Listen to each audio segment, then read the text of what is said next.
ಹಿಜಾಬ್ ವರ್ಸಸ್ ಕೇಸರಿ ಶಾಲು ವಿಶೇಷ ಕಾರ್ಯಕ್ರಮಕ್ಕೆ ಸ್ವಾಗತ. ನಾನು ಮಾಲ್ತೇಶ್. ನಾನು ಹರಿಪ್ರಸಾದ್. ಬಹಳ ಮುಖ್ಯವಾಗಿ ಕರಾವಳಿ ಜಿಲ್ಲೆಯಲ್ಲಿ ಶುರುವಾಗಿರುವಂತಹ ಈ ಒಂದು ಹಿಜಾಬ್ ವರ್ಸಸ್ ಕೇಸರಿ ಶಾಲು ಹೋರಾಟ ರಾಜ್ಯದ ಬೇರೆ ಬೇರೆ ಭಾಗಗಳಲ್ಲೂ ಕೂಡ ಪ್ರತಿಧ್ವನಿಸಿದೆ. ಯಾಕೆ, ಏನು, ಹೇಗೆ, ಎತ್ತ, ಇದರ ಸುತ್ತಲೂ ಇರುವಂತಹ ರಾಜಕೀಯ ಏನು, ರಾಜಕೀಯ ದಾಳ ಆಗ್ತಾ ಇದ್ದಾರೆ ವಿದ್ಯಾರ್ಥಿಗಳು, ಸರ್ಕಾರ ಏನು ಮಾಡಬೇಕು, ಸರ್ಕಾರ ಮಾಡ್ತಿರೋದೇನು, ಎಲ್ಲ ವಿಚಾರದ ಬಗ್ಗೆ ಕೂಡ ಮಾತನಾಡೋಣ ಇವತ್ತಿನ ಕಾರ್ಯಕ್ರಮದಲ್ಲಿ. ಉಡುಪಿ ಜಿಲ್ಲೆಯಿಂದ ಆರಂಭ ಆಗಿರ್ತಕ್ಕಂತಹ ವಿವಾದ ಈಗ ರಾಜ್ಯದ ಬೇರೆ ಬೇರೆ ಜಿಲ್ಲೆಗಳಿಗೂ ಕೂಡ ವಿಸ್ತರಿಸ್ತಾ ಇರುವಂತಹ ನಾವು ನೋಡ್ತಾ ಇದ್ವಿ. ರಾಜ್ಯದಲ್ಲಿ ಈಗ ಜಿದ್ದಿಗೆ ಬಿದ್ದಿದ್ದಾರೆ ಸಮವಸ್ತ್ರದ ಸೇನಾನಿಗಳು. ಒಂದು ರೀತಿಯಾದಂತಹ ಸಮವಸ್ತ್ರದ ಸಮರವನ್ನ ಸಾರಿದ್ದಾರೆ ಇವರೆಲ್ಲರೂ ಕೂಡ. ಒಂದು ಕಡೆಯಲ್ಲಿ ಹಿಜಾಬ್, ಮತ್ತೊಂದು ಕಡೆಯಲ್ಲಿ ಕೇಸರಿ ಶಾಲು. ಇದರ ನಡುವೆ ಪಾಲಿಟಿಕ್ಸ್ ಕೂಡ ಇದೆ, ಕಿರಿಕು ಇದೆ, ಪಾಲಿಟಿಕ್ಸ್ ಕೂಡ ಇದೆ. ಬೆಳಗ್ಗೆಯಿಂದ ಮಧ್ಯಾಹ್ನದವರೆಗೆ ಗೇಟ್ನ ಬಳಿ ವಿದ್ಯಾರ್ಥಿನಿಯರು ಧರಣಿಯನ್ನ ನಡೆಸಿದ್ದಾರೆ. ಬೆಳಗಾವಿ, ಮೈಸೂರಿನಲ್ಲೂ ಕೂಡ ಹಿಜಾಬ್ನ ವಿವಾದದ ಕಿಡಿ ಹೊತ್ತುಕೊಂಡಿದೆ. ಒಂದು ಕಡೆಯಲ್ಲಿ ಆರಂಭ ಆಗೋದಕ್ಕೆ ಮಾತ್ರ ಇತ್ತು, ಇದು ಬೇರೆ ಬೇರೆ ಭಾಗಗಳಿಗೂ ಕೂಡ ವ್ಯಾಪಿಸೋದಕ್ಕೆ ಹೆಚ್ಚು ಕಾಲ ಹಿಡ್ಕೊಳ್ಳುವಂತ ಲಕ್ಷಣಗಳು ಕಾಣ್ತಾ ಇಲ್ಲ. ಆದ್ರೆ ಸರ್ಕಾರದ ಜವಾಬ್ದಾರಿ ಏನು ಅನ್ನುವಂಥದ್ದು ಬಹಳ ಮುಖ್ಯವಾಗಿರುವಂತಹ ವಿಚಾರ. ಎಕ್ಸಾಕ್ಟ್ಲಿ. ಚಿಕ್ಕಮಗಳೂರು ಆಯ್ತು, ಅದಾದ ನಂತರ ಅಲ್ಲಿ ಕೊಡಗು ಆಯ್ತು, ದಕ್ಷಿಣ ಕನ್ನಡ ಆಯ್ತು, ಈಗ ಉಡುಪಿ ಜಿಲ್ಲೆಯಲ್ಲಿ ಹಿಜಾಬ್ ವಿವಾದ ದಿನೇ ದಿನೇ ತಾರಕಕ್ಕೇರ್ತಾ ಇದೆ. ಮುಸ್ಲಿಂ ವಿದ್ಯಾರ್ಥಿನಿಯರು ಹಿಜಾಬ್ ಅನ್ನ ಧರಿಸಿದ್ರು ಅಂತ ಹಿಂದೂ ವಿದ್ಯಾರ್ಥಿಗಳು ಕೇಸರಿ ಶಾಲನ್ನ ಧರಿಸಿ ಬಂದಿದ್ದಾರೆ. ಇದು ದೊಡ್ಡ ವಿವಾದಕ್ಕೆ ವೇದಿಕೆ ಕೊಟ್ಟಿದೆ. ಮತ್ತೊಂದ್ ಕಡೆ ಬೆಳಗಾವಿ ಹಾಗೆ ಮೈಸೂರಿನಲ್ಲೂ ಕೂಡ ಇದೀಗ ಸಮವಸ್ತ್ರ ಸಂಘರ್ಷದ ಕಾವು ನಿಧಾನಕ್ಕೆ ಬಿಸಿಯಾಗೋಕ್ ಶುರುವಾಗಿದೆ. ಹಿಜಾಬ್ ತೆಗ್ದು ಬೇಕಾದ್ರೆ ಒಳಗೆ ಬರ್ಬಹುದು, ಇಲ್ಲಾದ್ರೆ ನಿಮ್ಗೆ ಬರ್ಲಿಕ್ಕಿಲ್ಲ. ಗುರ್ಕವನ್ನು ಹಾಕೊಂಡು ಬರ್ತಾ ಇದ್ದಾರೆ, ನಾವು ಕೇಸರಿ ಶಾಲನ್ನು ಹಾಕೊಂಡು ಬರ್ತೀವಿ.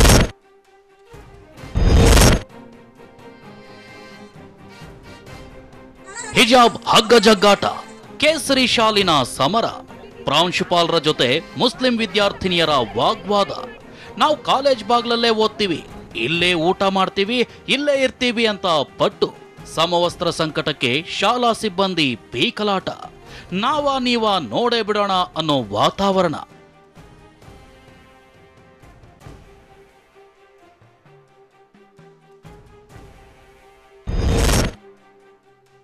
ಅಬ್ಬಾಬಬ್ಬಾ, ಇದೇನ್ ಶಾಲಾ ಅಂಗಳವೋ ಪ್ರತಿಭಟನೆಯ ಕೇಂದ್ರ ಬಿಂದುವೋ ಅನ್ನೋದೇ ದೊಡ್ಡ ಕನ್ಫ್ಯೂಷನ್ ನೋಡಿ. ಕಡಲ ತಡಿಯಲ್ಲಿ ವಿದ್ಯಾರ್ಥಿಗಳ ಮಧ್ಯೆ ಶುರುವಾಗಿರೋ ಈ ಸಮವಸ್ತ್ರ ಸಂಘರ್ಷ ಕಾಡ್ಗಿಚ್ಚಿನಂತೆ ಹಬ್ಬೋದಕ್ಕೆ ಶುರುವಾಗಿದೆ.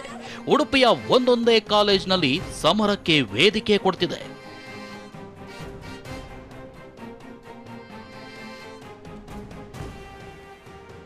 ಉಡುಪಿಯಲ್ಲಿ ತಾರಕಕ್ಕೇರಿದ ಹಿಜಾಬ್ ವಿವಾದ. ಹಿಜಾಬ್ ವರ್ಸಸ್ ಕೇಸರಿ, ಕಾಲೇಜುಗಳಲ್ಲಿ ದಳ್ಳುರಿ. ನಿನ್ನೆ 6, ಇಂದು ಬಂದಿದ್ದು 20 ವಿದ್ಯಾರ್ಥಿನಿಯರು. ಹಿಜಾಬ್ ವಿವಾದದ ಜ್ವಾಲೆ ಉಡುಪಿಯಲ್ಲಿ ಧಗಧಗ ಅಂತ ಉರಿಯೋಕ್ ಶುರು ಮಾಡಿದೆ. ಜಿಲ್ಲೆಯ ಕುಂದಾಪುರದಲ್ಲಿ ಮೊನ್ನೆಯಿಂದಲೂ ಡ್ರೆಸ್ ದಂಗಲ್ನದ್ದೇ ಸದ್ದು. ಮುಸ್ಲಿಂ ವಿದ್ಯಾರ್ಥಿನಿಯರು ಹಿಜಾಬ್ ಧರಿಸಿ ಬಂದಿದ್ದಕ್ಕೆ ಹಿಂದೂ ವಿದ್ಯಾರ್ಥಿಗಳು ಕೇಸರಿ ಶಾಲು ಧರಿಸ್ಕೊಂಡು ಬರ್ತಿದ್ದಾರೆ. ನಿನ್ನೆಯಷ್ಟೇ ಮತ್ತೆ 6 ವಿದ್ಯಾರ್ಥಿನಿಯರು ಹಿಜಾಬ್ ಧರಿಸಿ ಶಾಲೆಗೆ ಬಂದಿದ್ರು. ಆದ್ರಿಂದ 20 ಮುಸ್ಲಿಂ ವಿದ್ಯಾರ್ಥಿನಿಯರು ಹಿಜಾಬ್ ಧರಿಸಿ ಬಂದಿದ್ದು ದೊಡ್ಡ ವಿವಾದಕ್ಕೆ ಗುರಿಯಾಗಿದೆ. ಮುಸ್ಲಿಂ ವಿದ್ಯಾರ್ಥಿನಿಯರ ಬೆನ್ನಿಗೆ ನಿಂತ ಪೋಷಕರು. ವಸ್ತ್ರ ವಿವಾದ ಯಾವಾಗ ಜೋರಾಯ್ತೋ ವಿದ್ಯಾರ್ಥಿನಿಯರ ಪರವಾಗಿ ಪೋಷಕರು ನ್ಯಾಯ ಕೇಳೋಕೆ ಅಂತ ಬಂದ್ರು. ಈ ವೇಳೆ ಪೊಲೀಸರು ಹಾಗೂ ಪೋಷಕರ ನಡುವೆ ವಾಗ್ವಾದ ನಡೆಯಿತು.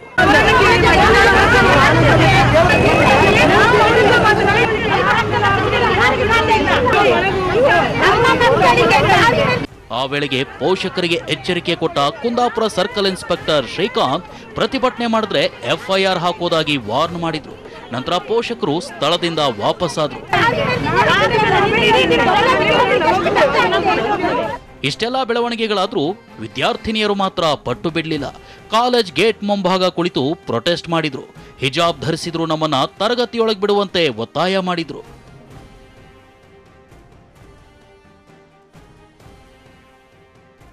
ಕೂಡಲೇ ಸ್ಥಳಕ್ಕೆ ಧಾವಿಸಿದ ಕಾಲೇಜ್ ಪ್ರಾಂಶುಪಾಲರು ವಿದ್ಯಾರ್ಥಿನಿಯರ ಮನವೊಲಿಕೆಗೆ ಮುಂದಾದ್ರು.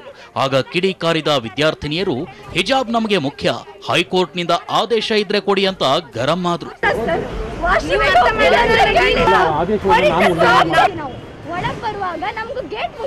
ಇನ್ನು ವಿದ್ಯಾರ್ಥಿನಿಯರ ಮನವೊಲಿಕೆಗೆ ಶಿಕ್ಷಕಿಯರು ಮುಂದಾದ್ರೂ ಯಾವುದೇ ಪ್ರಯೋಜನವಾಗಲಿಲ್ಲ.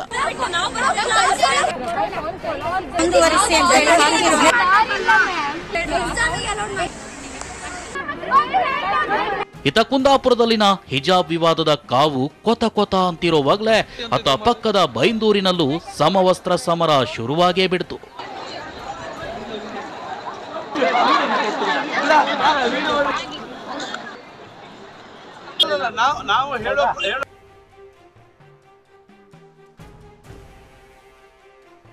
ಬೈಂದೂರಿನ ಸರ್ಕಾರಿ ಕಾಲೇಜಿನಲ್ಲಿ ಹಿಂದೂ ವಿದ್ಯಾರ್ಥಿಗಳು ಕೇಸರಿ ಶಾಲು ಧರಿಸಿ ಬಂದ್ರು. ಕೂಡಲೇ ಪೊಲೀಸರು ಬುದ್ಧಿಮಾತು ಹೇಳಿ ಕೇಸರಿ ಶಾಲು ತೆಗೆಸಿದ್ರು. ಇದಾದ ಬಳಿಕ ತರಗತಿಗೆ ಹಿಜಾಬ್ ಧರಿಸುವವರಿಗೂ ಹಾಗೂ ಕೇಸರಿ ಶಾಲು ತೊಟ್ಟವರಿಗೂ ಎಂಟ್ರಿ ಕೊಡಲಾಯಿತು. ಮುಸಲ್ಮಾನ್ ಹೆಣ್ಮಕ್ಳು ಬುರ್ಕವನ್ನು ಹಾಕೊಂಡು ಬರ್ತಾ ಇದ್ದಾರೆ, ನಾವು ಕೇಸರಿ ಶಾಲನ್ನು ಹಾಕೊಂಡು ಬರ್ತೀವಿ. ಇದು ನಮ್ಮ ಸಂಸ್ಕೃತಿ. ನಾವು ಸಂಸ್ಕೃತಿಯನ್ನು ಬಿಟ್ಟು ನಮ್ಗೆ ಏನಂತ ಹೇಳಿಕೊಟ್ಟಿದ್ದು ನಮ್ಮ ಸಂಸ್ಕೃತಿ. ಧರ್ಮವನ್ನು ಬಿಟ್ಟು ನಾವು ಮತ್ತೆ ಮುಂದೆ ಹೋಗಲ್ಲ. ಹಿಂದೂ ಧರ್ಮದವರು ಆವಾಗಲಿಂದ ನಾವು ಧರ್ಮವನ್ನು ನೋಡ್ಕೊಂಡು ಬರ್ತಿದ್ದೀವಿ, ಇವಾಗಲೂ ನೋಡ್ಕೊಂಡು ಬರ್ತಿದ್ದೀವಿ. ಅವರು ಬುರ್ಕವನ್ನು ಹಾಕೊಂಡು ಬಂದರೆ ನಾವು ಹಿಂದೂ ಶಾಲೆನ ಹಾಕೊಂಡು ಬಂದೇ ಬರ್ತೀವಿ. ಶಾಲೆ ಅಂದರೆ ಮೇಲೆ ಎಲ್ಲ ಧರ್ಮದವರು ಒಂದೇ ಥರವಾಗಿರಬೇಕು. ಒಬ್ಬರು ಹಿಜಾಬನ್ನು ಧರಿಸಿಕೊಂಡು ಬರೋದು ಅದೆಲ್ಲ ಸಮಾನತೆ ಆಗುವುದಿಲ್ಲ. ಕಾಲೇಜ್ ಅಂದರೆ ಯಾವತ್ತೂ ಸಮಾನತೆಯಿಂದ ಇರಬೇಕು. ಅದೇ ಕಾರಣದಿಂದ ನಾವು ಕೇಸರಿ ಶಾಲೆಯನ್ನು ಹಾಕೊಂಡು ಹೋಗಿದ್ದು ಬಿಟ್ಟರೆ ಬೇರೆ ಯಾವುದು ಗೊಂದಲ ಗಲಾಟೆ ಅದನ್ನೆಲ್ಲ ಮಾಡುವ ಉದ್ದೇಶ ನಮ್ಗೆ ಯಾವತ್ತೂ ಇಲ್ಲ, ನಾವು ಮಾಡುವುದೂ ಇಲ್ಲ. ಇವತ್ತೇ ನೀವು ಹಿಜಾಬನ್ನು ತೆಗೆದು ಕ್ಲಾಸ್ ಒಳಗೆ ಬಂದರೆ ನಾವು ಕೇಸರಿ ಶಾಲೆಯನ್ನು ತೆಗಿತೀವಿ. ಕುಂದಾಪುರ ಟು ಕುಂದಾನಗರಿ ತಟ್ಟಿದ ವಸ್ತ್ರ ವಿವಾದ. ಬೆಳಗಾವಿ ಜಿಲ್ಲೆಯಲ್ಲೂ ಹಿಜಾಬ್ ವಿವಾದ ಹೊಗೆಯಾಡೋಕ್ ಶುರುವಾಗಿದೆ. ನಿನ್ನೆಯಷ್ಟೇ ರಾಮದುರ್ಗದಲ್ಲಿ ಕಾಲೇಜ್ಗೆ ವಿದ್ಯಾರ್ಥಿಗಳು ಕೇಸರಿ ಶಾಲ್ ತೊಟ್ಟು ಬಂದಿದ್ರು. ಕೂಡಲೇ ಅಲರ್ಟ್ ಆದ ಪೊಲೀಸರು ವಿದ್ಯಾರ್ಥಿಗಳಿಗೆ ಬುದ್ಧಿ ಹೇಳಿ ಕೇಸರಿ ಶಾಲು ತೆಗೆಸಿದ್ದಾರೆ.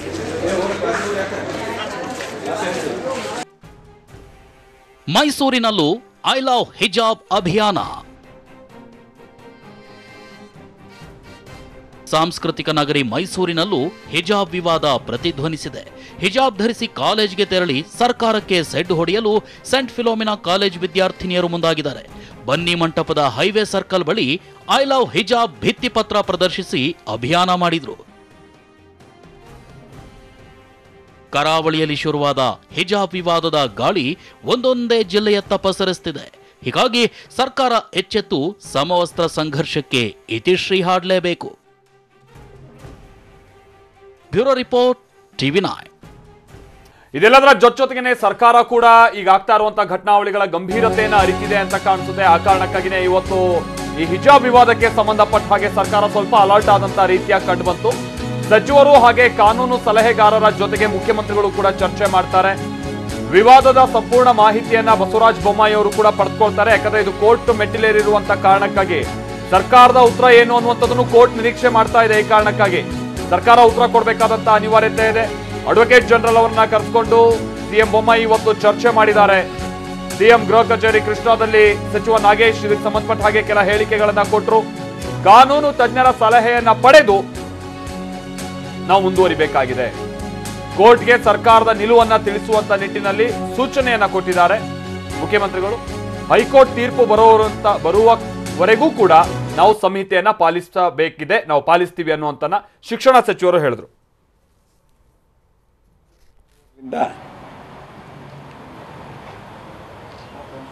ಆ ವಿಚಾರದ ಬಗ್ಗೆ ಲೀಗಲ್ ಡಿಪಾರ್ಟ್ಮೆಂಟು ಮತ್ತು ನಮ್ಮ ಡಿಪಾರ್ಟ್ಮೆಂಟ್ನ ಕರೆದು CM ಒಂದು ಸಭೆ ಮಾಡಿದ್ದಾರೆ. AGಯ ಒಪಿನಿಯನ್ ತಗೊಂಡು ಕೋರ್ಟಲ್ಲಿ ಸರ್ಕಾರದ ಸ್ಟ್ಯಾಂಡ್ ಏನು ಅನ್ನುವಂಥ ಹಾಕಿ ಅನ್ನುವಂಥ ಅಡ್ವೈಸನ್ನು ನಮ್ಗೆ ಮಾಡಿದ್ದಾರೆ. ಮತ್ತು ಅಲ್ಲಿ ನಮ್ಮ ಲೀಗಲ್ ಡಿಪಾರ್ಟ್ಮೆಂಟ್ಗಳು ಸಹಿತ ಆ್ಯಕ್ಟ್ ಏನು ಹೇಳುತ್ತೆ, ರೂಲ್ ಏನು ಹೇಳುತ್ತೆ ಅನ್ನುವಂಥ ವಿಚಾರವನ್ನು ನಮ್ಮೆಲ್ಲರಿಗೂ ತಿಳಿಸುವಂಥ ಪ್ರಯತ್ನ ಮಾಡಿದ್ದಾರೆ. ಕರ್ನಾಟಕ ಎಜುಕೇಷನ್ ಆ್ಯಕ್ಟ್ ಪ್ರಕಾರ ಇದರವರೆಗೂ ಯಾವ SDMCಗಳು ತನ್ನ ಶಾಲೆಯಲ್ಲಿ ಯೂನಿಫಾರ್ಮನ್ನು ಅಕಾಡೆಮಿಕ್ ಇಯರಿನ ಮುಂಚೆನೇ ಪ್ರಿಸ್ಕ್ರೈಬ್ ಮಾಡಿತ್ತು. ಯಾವ ಯೂನಿಫಾರ್ಮನ್ನು ಮಕ್ಕಳುಗಳು ಇವತ್ತವರೆಗೂ ಹಾಕೊಂಬಂದಿದ್ರು ಅದನ್ನು ಮ್ಯಾಟರ್ ಹೈಕೋರ್ಟಲ್ಲಿರೋದ್ರಿಂದ ಹೈಕೋರ್ಟಲ್ಲಿ ಜಡ್ಜ್ಮೆಂಟ್ ಬರೋ ತನಕ ಅದನ್ನೇ ಮಕ್ಕಳುಗಳೆಲ್ಲರೂ ಫಾಲೋ ಮಾಡಬೇಕು. ತಮ್ಮ ನಿಲುವುಗಳನ್ನ ಅಥವಾ ಯಾವುದೋ ಧಾರ್ಮಿಕ ನಿಲುವನ್ನು ಎಜುಕೇಷನ್ ಇನ್ಸ್ಟಿಟ್ಯೂಷನ್ನಲ್ಲಿ ಹೇರಕ್ಕೆ ಬರಲ್ಲ.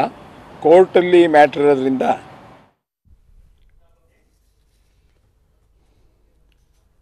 ಇದು ಶಿಕ್ಷಣ ಸಚಿವ ಬಿಸಿ ನಾಗೇಶ್ ಅವರು ಹೇಳ್ತಾ ಇರುವಂತಹ ವಿಚಾರ. ಮುಖ್ಯಮಂತ್ರಿಗಳ ಸಭೆಯಲ್ಲಿ ನಾನು ವಿವರಣೆಯನ್ನ ಕೊಟ್ಟಿದ್ದೀನಿ. ಅವರು ಕೂಡ ಕೋರ್ಟ್ಗೆ ಇದಕ್ಕೆ ಸಂಬಂಧಪಟ್ಟ ಹಾಗೆ ಸರ್ಕಾರದ ಉತ್ತರ ಏನಿರಬೇಕು ಎತ್ತ ಅನ್ನೋದ್ರ ಕಡೆಗೆ ಗಮನ ಕೊಟ್ಟಿದ್ದಾರೆ ಅನ್ನುವಂಥ ವಿಚಾರವನ್ನ ಹೇಳ್ತಾ ಇದ್ದಾರೆ. ಹೌದು, ಈ ವಿಚಾರ ಈಗ ಕೋರ್ಟ್ ಮೆಟ್ಟಿಲೇರಿರುವಂತಹ ಕಾರಣಕ್ಕಾಗಿ ಇಡೀ ಕರ್ನಾಟಕ ಇದನ್ನು ಎದುರು ನೋಡ್ತಾ ಇದೆ. ಸರ್ಕಾರಿ ಕಾಲೇಜುಗಳಲ್ಲಿ ಹಿಜಾಬ್ ಹಾಗೆ ಕೇಸರಿ ಶಾಲ್ಗಳನ್ನ ಧರಿಸುವಂತ ವಿಚಾರಕ್ಕೆ ಸಂಬಂಧಪಟ್ಟ ಹಾಗೆ ಇದ್ಯಾವುದೂ ಮಾಡಂಗಿಲ್ಲ. ಕೋರ್ಟ್ ತೀರ್ಪು ಬರುವ ತನಕನೂ ಕೂಡ ನೀವು ಯಥಾಸ್ಥಿತಿಯನ್ನ ನೀವು ಪಾಲಿಸಿ, ಅಥವಾ ಈಗಿರುವಂತ ಸಮವಸ್ತ್ರ ಸಂಹಿತೆ ಏನಿದೆ ಅದನ್ನ ಪಾಲಿಸಿ, ಸಮವಸ್ತ್ರ ಸಂಹಿತೆಯನ್ನ ಯಥಾಸ್ಥಿತಿಯಾಗಿ ಪಾಲಿಸುವಂತೆ ಸೂಚನೆಯನ್ನ ಕೊಡಲಾಗಿದೆ. ಅಗೈನ್ ಇದು ಬಹಳಷ್ಟು ಕನ್ಫ್ಯೂಷನ್ಸ್ಗೆ ಎಡೆ ಮಾಡಿಕೊಡುವಂತ ಸಂಗತಿ. PU ಶಿಕ್ಷಣ ಇಲಾಖೆಯ ನಿರ್ದೇಶಕರು ಇದಕ್ಕೆ ಸಂಬಂಧಪಟ್ಟಂಗೆ ಸೂಚನೆಯನ್ನ ಕೊಟ್ಟಿದ್ದಾರೆ. ಶಿಕ್ಷಣ ಇಲಾಖೆಯ ಪ್ರಧಾನ ಕಾರ್ಯದರ್ಶಿಗೆ ಇದಕ್ಕೆ ಸಂಬಂಧಪಟ್ಟ ಹಾಗೆ ಆಯೋಗ ಸೂಚನೆಯನ್ನ ಕೊಟ್ಟಿದೆ.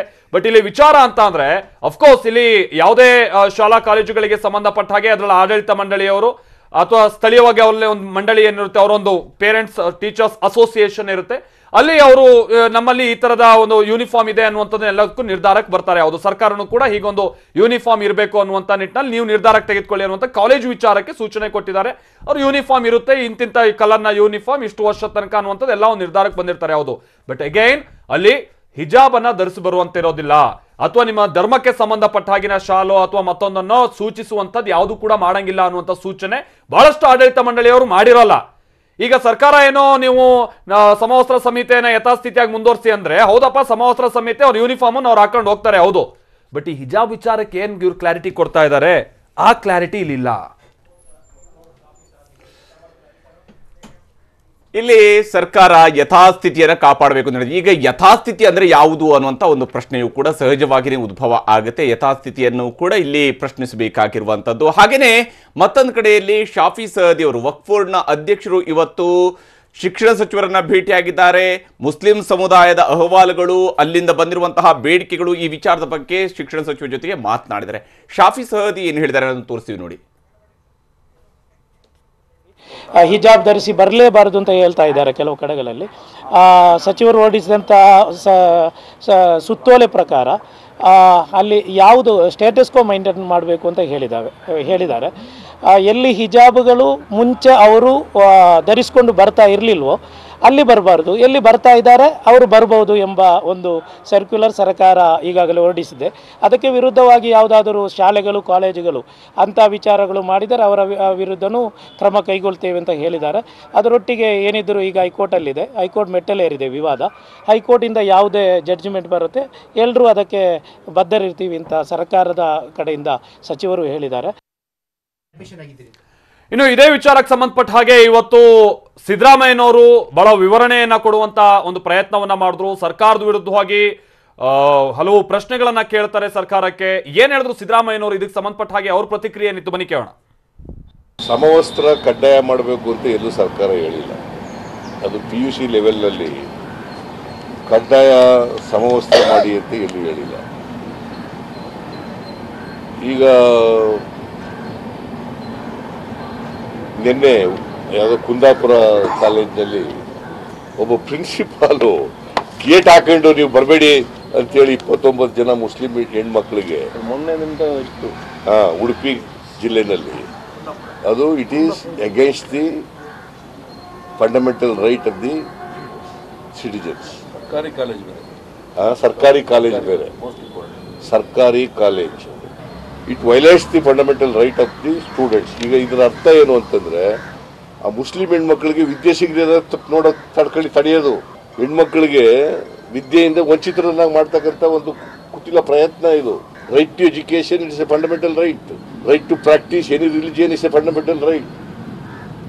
It's a part of the religion. ಈ ಹೆಡ್ ಸ್ಕಾರ್ಪ್ ಹಾಕೊಳ್ಳೋದು ಎಷ್ಟೋ ವರ್ಷಗಳಿಂದ ಅವತ್ತಿನಿಂದ ನಡ್ಕೊ ಬರ್ತಾ ಇದೆ. ಈಗ ಯಾಕೆ ನೀವು ಇದನ್ನ ಶುರು ಮಾಡಿದ್ದೀರಿ? So this is very bad. Government of education department issue ಮಾಡಿರ್ತಕ್ಕಂಥ ಸರ್ಕ್ಯುಲರ್ಗಳನ್ನೆಲ್ಲ ನೋಡಬೇಕು. ನಾವು ಒಂದು ಸರ್ಕ್ಯುಲರ್ ನೋಡಿದೆ, ಅದು ಕಡ್ಡಾಯ ಇಲ್ಲ. ಅವನು ಯಾರೋ MLA ಮೀಟಿಂಗ್ ಮಾಡ್ಬಿಟ್ನಂತೆ, ಎಂತ ಭಟ್ ಅಂತ ರಘುಪತಿ ಭಟ್ಟ ಮಾಡ್ಬಿಟ್ಟು ನೋ ಯೂನಿಫಾರ್ಮ್ ಕಡ್ಡಾಯ ಮಾಡಬೇಕು ಅಂತ ಹೇಳ್ಬಿಟ್ಟಂತ. ಇವನಿಯಾ ಅವನು ಹೇಳಕ್ಕೆ? ಅವನು ಹೇಳಿದ ತಕ್ಷಣ ಈ ಪ್ರಿನ್ಸಿಪಾಲು ಗೌರ್ಮೆಂಟ್ ಸಂಬಳ ತಗೊಂಡು ಜನರ ಸಂಬಳ ತಗೊಳ್ಳೋದು, ಬಂದು ಗೇಟ್ನಲ್ಲಿ ನಿಂತ್ಕೊಂಡು ಬಾಗ್ಲು ಹಾಕೋದು. ಅವ್ರು ಯಾರೋ ಬಿಜೆಪಿಯವರು ಅದು ಈ ಒಂದು ಇಶ್ಯೂ ಮಾಡೋಕ್ಕೋಸ್ಕರವಾಗಿ ಎಂಥದ್ದು ಶಾಲುಗಳು ಕೇಸರಿ ಶಾಲುಗಳು ಹಾಕೋಬರ್ತಾರೆ. ಅವ್ರು ಬೇಕು ಅಂತ ಮಾಡ್ತಾ ಇರೋದು. ಇವತ್ತಿನವ್ರಿಗೆ ಯಾಕೆ ಆಗಿರಲಿಲ್ಲ? ಇದು ಕಾನ್ಸ್ಟಿಟ್ಯೂಷನಲ್ಲಿ it's a fundamental right given under the constitution. ಈ ಸ್ಕಾರ್ಪ್ ಅಲ್ಲ ಇದು, ಎಂಥದ್ದು ಹೆಡ್ ಸ್ಕಾರ್ಪ್, ಹೆಡ್ ಸ್ಕಾರ್ಪ್, ಇದು ಬಹಳ ವರ್ಷಗಳಿಂದ ನಡ್ಕೊ ಬರ್ತಾ ಇದೆ. ಯಾಕೆ ಇದಕ್ಕಿದ್ದಾಗಲೇ ನೀವು ಇದನ್ನ ಪ್ರಯತ್ನ ಮಾಡ್ತಾ ಇದ್ದೀರಿ? ಇದರ ಜೊತೆಗೆ ಜಮೀರ್ ಅಹಮದ್ ಖಾನ್ ಕೂಡ ಇದಕ್ಕೆ ಸಂಬಂಧಪಟ್ಟ ಹಾಗೆ ತಮ್ಮ ಪ್ರತಿಕ್ರಿಯೆಯನ್ನ ನೀಡಿದ್ರು. ಜಮೀರ್ ಅಹಮದ್ ಖಾನ್ ಏನ್ ಹೇಳಿದ್ರು ಬನ್ನಿ ಕೇಳೋಣ. ಹಿಜಾಬ್ ಹಾಕೋದು ಅವ್ರ ಫಂಡಮೆಂಟಲ್ ರೈಟ್ಸ್, ಅವ್ರು ಯಾರೂ ತಡೆಯೋಕ್ಕಾಗಲ್ಲ. ಇವತ್ತಿಂದ ಎಲ್ಲ ಬ್ರಿಟಿಷ್ ಕಾಲದಿಂದನೂ ಹಿಜಾಬ್ ಹಾಕೊಂಡು ಬರ್ತಾಯಿದ್ರು. ಆಮೇಲೆ ನಮ್ಗೆ ಸ್ವಾತಂತ್ರ್ಯ ಸಿಕ್ಕಾದ್ಮೇಲೂ ಕಾಲೇಜಿಗೆ ಹೆಣ್ಮಕ್ಳು ಹಿಜಾಬ್ ಹಾಕೊಂಡು ಬರ್ತಾಯಿದ್ರು. ಇದ್ದಂಗೆ ಹೋದ ತಿಂಗಳಲ್ಲಿ ಮಂಗಳೂರಲ್ಲಿ ಆಗಿರೋ ವಿಷಯ ತಮಗೆಲ್ಲ ಗೊತ್ತೇ ಇದೆ. ಯಾವಾಗಿಂದ ಇವರು ಕೇಸಸ್ ಎಲ್ಲ ಹಾಕೊಂಡು ಬರ್ತಾಯಿದ್ದಾರೆ? ಮುಂಚೆಯಿಂದ ಹಾಕೊಂಡು ಬಂದಿದ್ರೆ ಸರಿ. ಆಮೇಲೆ ಗಂಡು ಮಕ್ಕಳು ಎಲ್ಲನ ಹಿಜಾಬ್ ಹಾಕೊಂಡು ಹೋಗ್ತಾ ಇದ್ದಾರಾ? ಹೆಣ್ಮಕ್ಳು ಅವ್ರ ರಕ್ಷಣೆಗೋಸ್ಕರ, ದೇರ್ ಫಾರ್ ಸೇಫ್ಟಿ. ಹಿಜಾಬ್ ಹಾಕೊಳ್ಳೋದು ಏನಕ್ಕೆ? ಅವ್ರ ಬ್ಯೂಟಿ ಕಾಣಬಾರ್ದು, ಯಾರ ಮೇಲೆ ತಪ್ಪು ಕಂಡುಬೀಳ್ಬಾರ್ದು.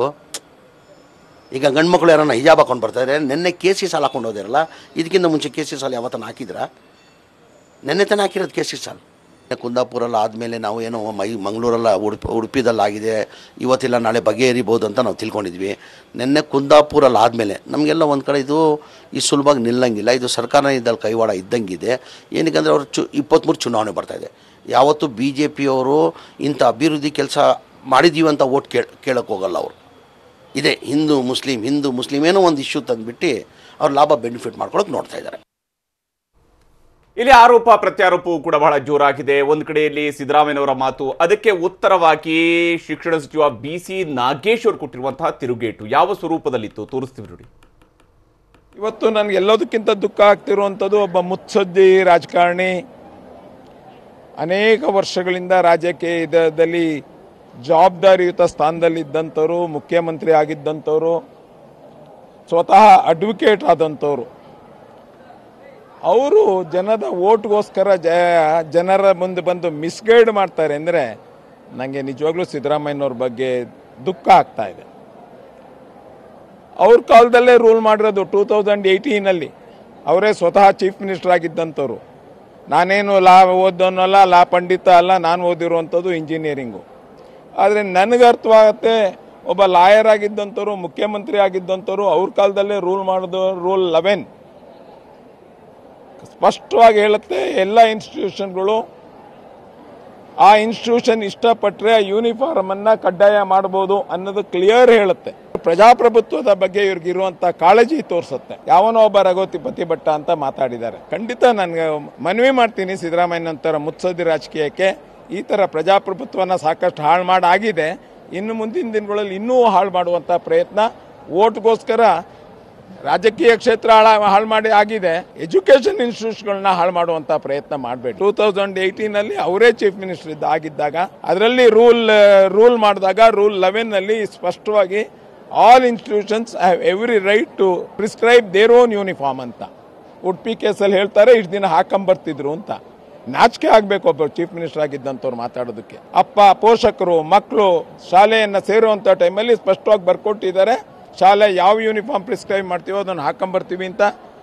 ಇಷ್ಟು ವರ್ಷ ಹಾಕೊಂಬಂದಿದ್ದಾರೆ. ಸ್ವತಃ ಅವ್ರ MLAಗಳಾಗಿದ್ದಾಗ, ಮಿನಿಸ್ಟ್ರಿಗೆ ಆಗಿದ್ದಾಗ ಹಾಕೊಂಬಂದಿದ್ದಾರೆ. ಅದನ್ನು ಈ ಡಿಸೆಂಬರ್ ಕಡೆಯಲ್ಲಿ ಜನವರಿ ಮೊದಲನೇ ವಾರದಲ್ಲಿ 6 ಹೆಣ್ಮಕ್ಳು, 95 ಜನ ಅದೇ ಕಮ್ಯುನಿಟಿಗೆ ಸೇರಿದಂಥ ಹೆಣ್ಮಕ್ಳು ತಾವು ಇವಾಗ ನಾವು ನಮ್ಮ ಧರ್ಮದ ಪ್ರಕಾರ ನಡಿಬೇಕು ಅಂತ ಹೇಳಿದ್ರೆ ಅಂಥದನ್ನು ಇವ್ರು ಸಪೋರ್ಟ್ ಮಾಡ್ತಾರೆ ಅಂದರೆ ನನಗನ್ಸಿದ್ದು ಇವ್ರು ಓಟ್ಗೋಸ್ಕರ ಎಲ್ಲಿಗೆ ಬೇಕಾರೋ ಹೋಗ್ತಾರೆ, ಒಂದು ಧರ್ಮದ ಓಟ್ಗೋಸ್ಕರ ಏನು ಬೇಕಾರೋ ಮಾಡ್ತಾರೆ ಅನ್ಸುತ್ತೆ. ಮತ್ತೊಮ್ಮೆ ಸಿದ್ದರಾಮಯ್ಯನವ್ರಿಗೆ ತಮ್ಮ ಮೂಲಕ ಮನವಿ ಮಾಡ್ತೀನಿ, ಆ್ಯಕ್ಟ್ ಬುಕ್ಕನ್ನು ಒಬ್ಬ ಲಾಯರ್ ಆಗಿ ತಾವು ಓದಿ, ರೂಲ್ ತಾವು ಏನು ಮಾಡಿದ್ರಿ ಅದನ್ನು ಓದಿ, 1995ರಲ್ಲಿ ಮಾಡಿದಂಥ ರೂಲ್ ಅದು, ಆ ರೂಲ್ 11 ಏನು ಹೇಳುತ್ತೆ ಅನ್ನುವಂಥದ್ದು ಓದ್ಕೊಂಡು ಆಮೇಲೆ ಓಟ್ಗೋಸ್ಕರ ಏನು ರಾಜಕೀಯ ಮಾಡಬೇಕು ಆಮೇಲೆ ಮಾಡಿ.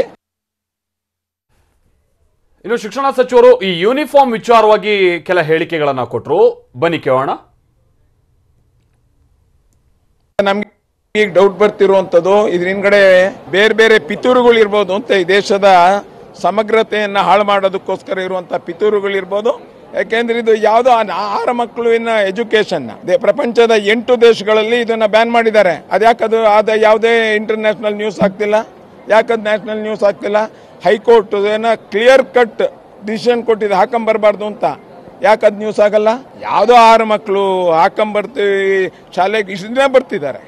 ನಿನ್ನೆ ಮೊನ್ನೆಯಿಂದ ಏನಾದ್ರು ಇವ್ರು ಬಂದಾದ್ಮೇಲೆ ಶಾಲೆ ಸೇರಾದ್ಮೇಲೆ ಏನಾದ್ರು ರೂಲ್ಸ್ ಬದಲಾಯಿಸಿದ್ರೆ ಅದು ಇನ್ಸ್ಟಿಟ್ಯೂಷನ್ ತಪ್ಪು, ಅದನ್ನ ನಾವು ಒಪ್ಕೊಂತೀವಿ.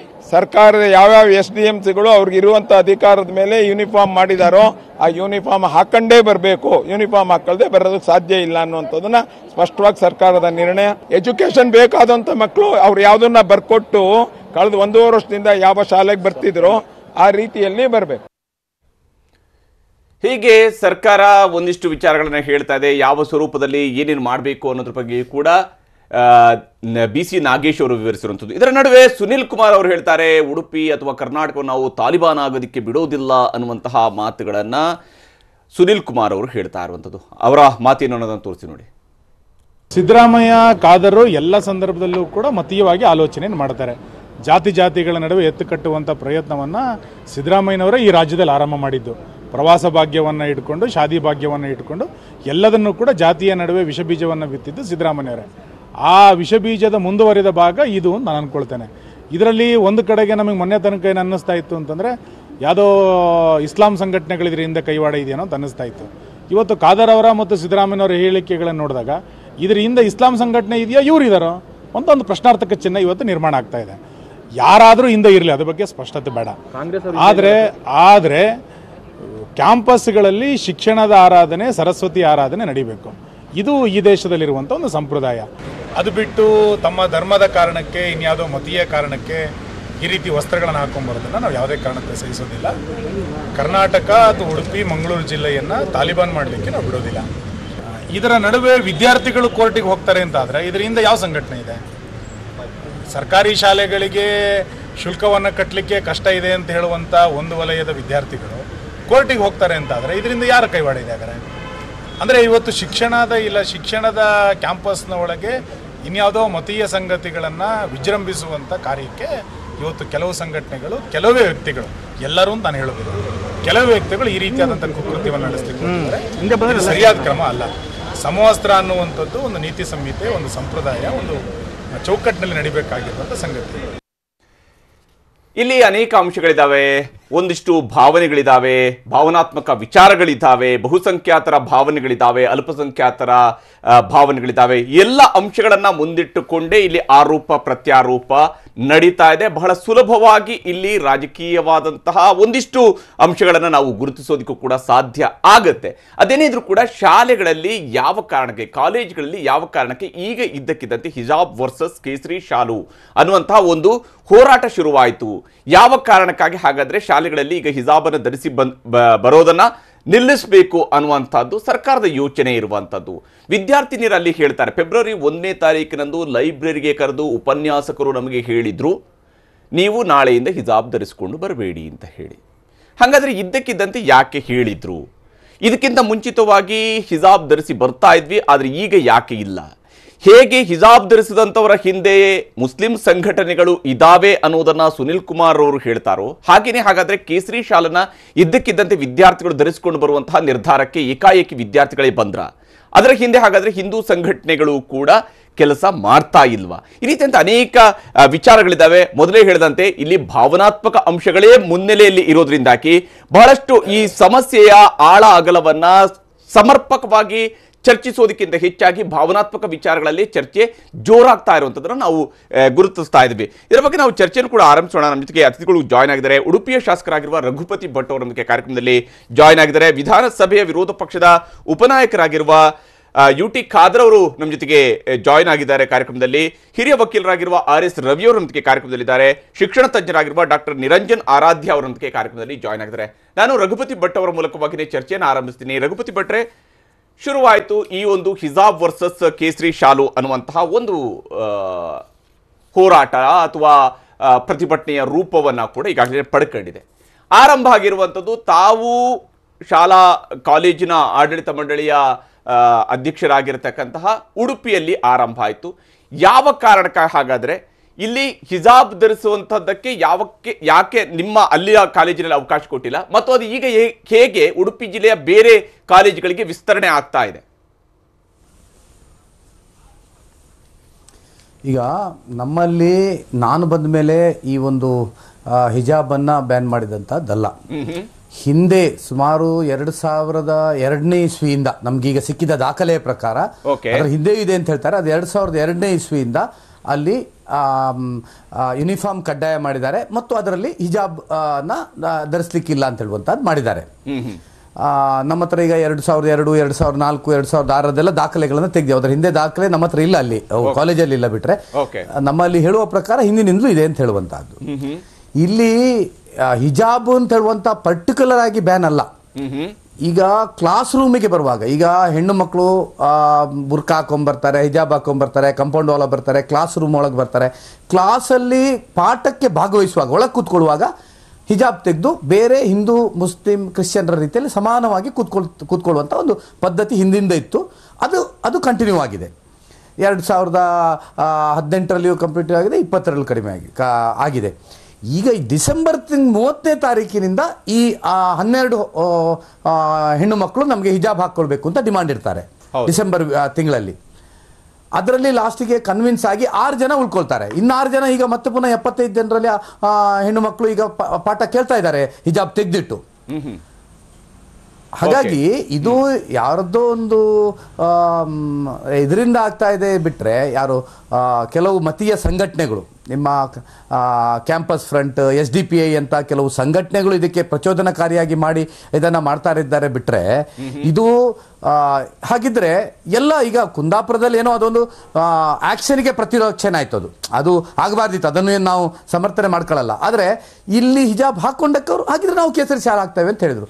ನಮ್ಮಲ್ಲಿಯೂ ಜನವರಿ 3ನೇ ತಾರೀಕಿಗೆ ನಮ್ಮ ಹೆಣ್ಣು ಮಕ್ಕಳು ನಮಗೆ ಮನವಿ ಕೊಟ್ಟಿದ್ರು, ಸರ್ ನೀವು ಅಲ್ಲಿ ಹಿಜಾಬ್ ಹಿಂದೆ ಇಲ್ದಿದ್ದದನ್ನು ಈಗ ಅವ್ರು ಡಿಮಾಂಡ್ ಮಾಡಿದ್ರು, ನೀವು ಹಾಕ್ಲಿಕ್ಕೆ ಬಿಟ್ಟರೆ ನಾವು ಕೇಸರಿ ಶಾಲೆ ಕೇಸರ ಪೇಟೆ ಹಾಕೊಂಡ್ಬರ್ತೇವೆ ಅಂತ ಅವರು ನಮಗೆ ಮನವಿ ಕೊಟ್ಟಿದ್ದಾರೆ. ಇದನ್ನು ಮನಗಂಡೇ ನಾವು ಇಮಿಡಿಯೇಟ್ ಪೋಷಕರನ್ನು ಕರೆದು, ನೋಡಿ ಇದು ದಾರಿ ತಪ್ತದೆ, ಇದು ಶಿಕ್ಷಣ ಕೇಂದ್ರ ಹೋಗಿ ಧಾರ್ಮಿಕ ಸಂಘರ್ಷ ಕೇಂದ್ರ ಆಗ್ತದೆ, ಹಾಗಾಗಿ ದಯವಿಟ್ಟು ಇದನ್ನು ಮಾಡಬೇಡಿ ಅಂತ ಹೇಳುವಂತದ್ದು ವಿನಂತಿ ಮಾಡ್ಕೊಳೋದು.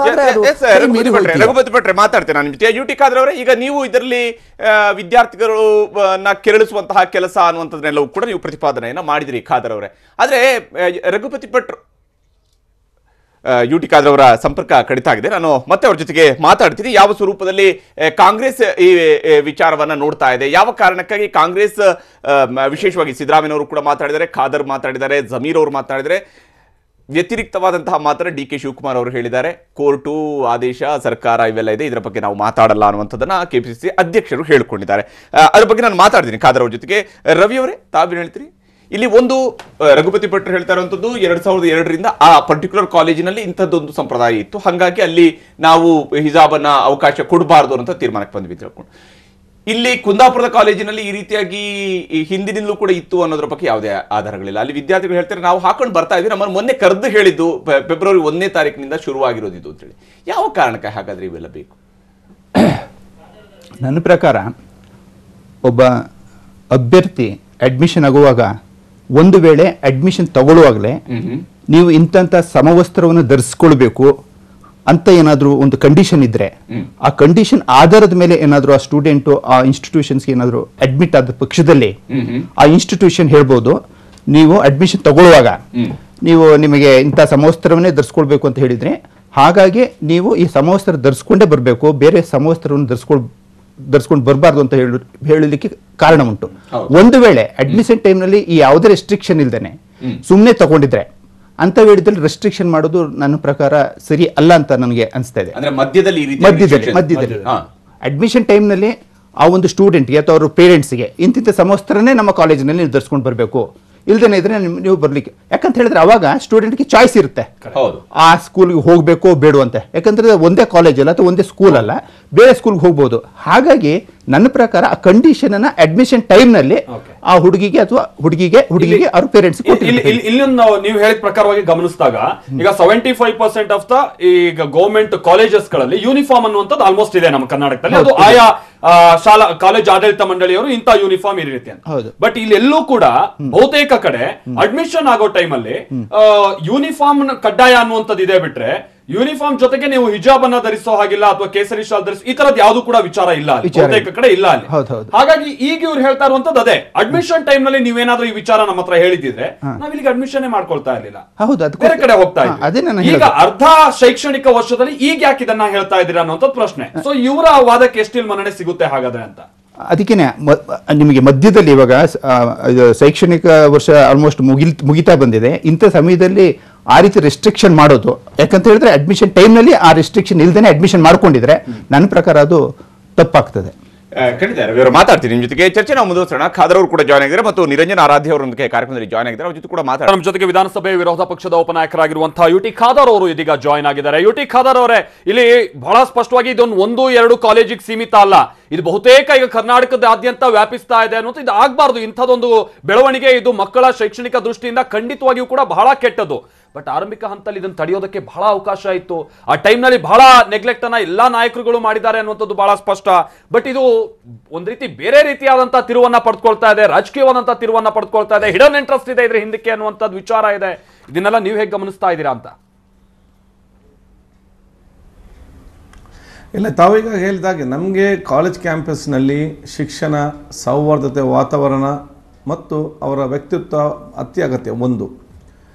ಎರಡನೇದು, ಇವತ್ತು ಉಡುಪಿಯಲ್ಲಿ ವಿಚಾರ ಸಂಬಂಧಪಟ್ಟಾಗೆ ಅಲ್ಲಿ ಸ್ಟಾರ್ಟಿಂಗ್ ಅವಕಾಶ ಇಲ್ವ ಅಂತ ನನಗೆ ಭಾಳ ಸ್ಪಷ್ಟ ಗೊತ್ತಿಲ್ಲ.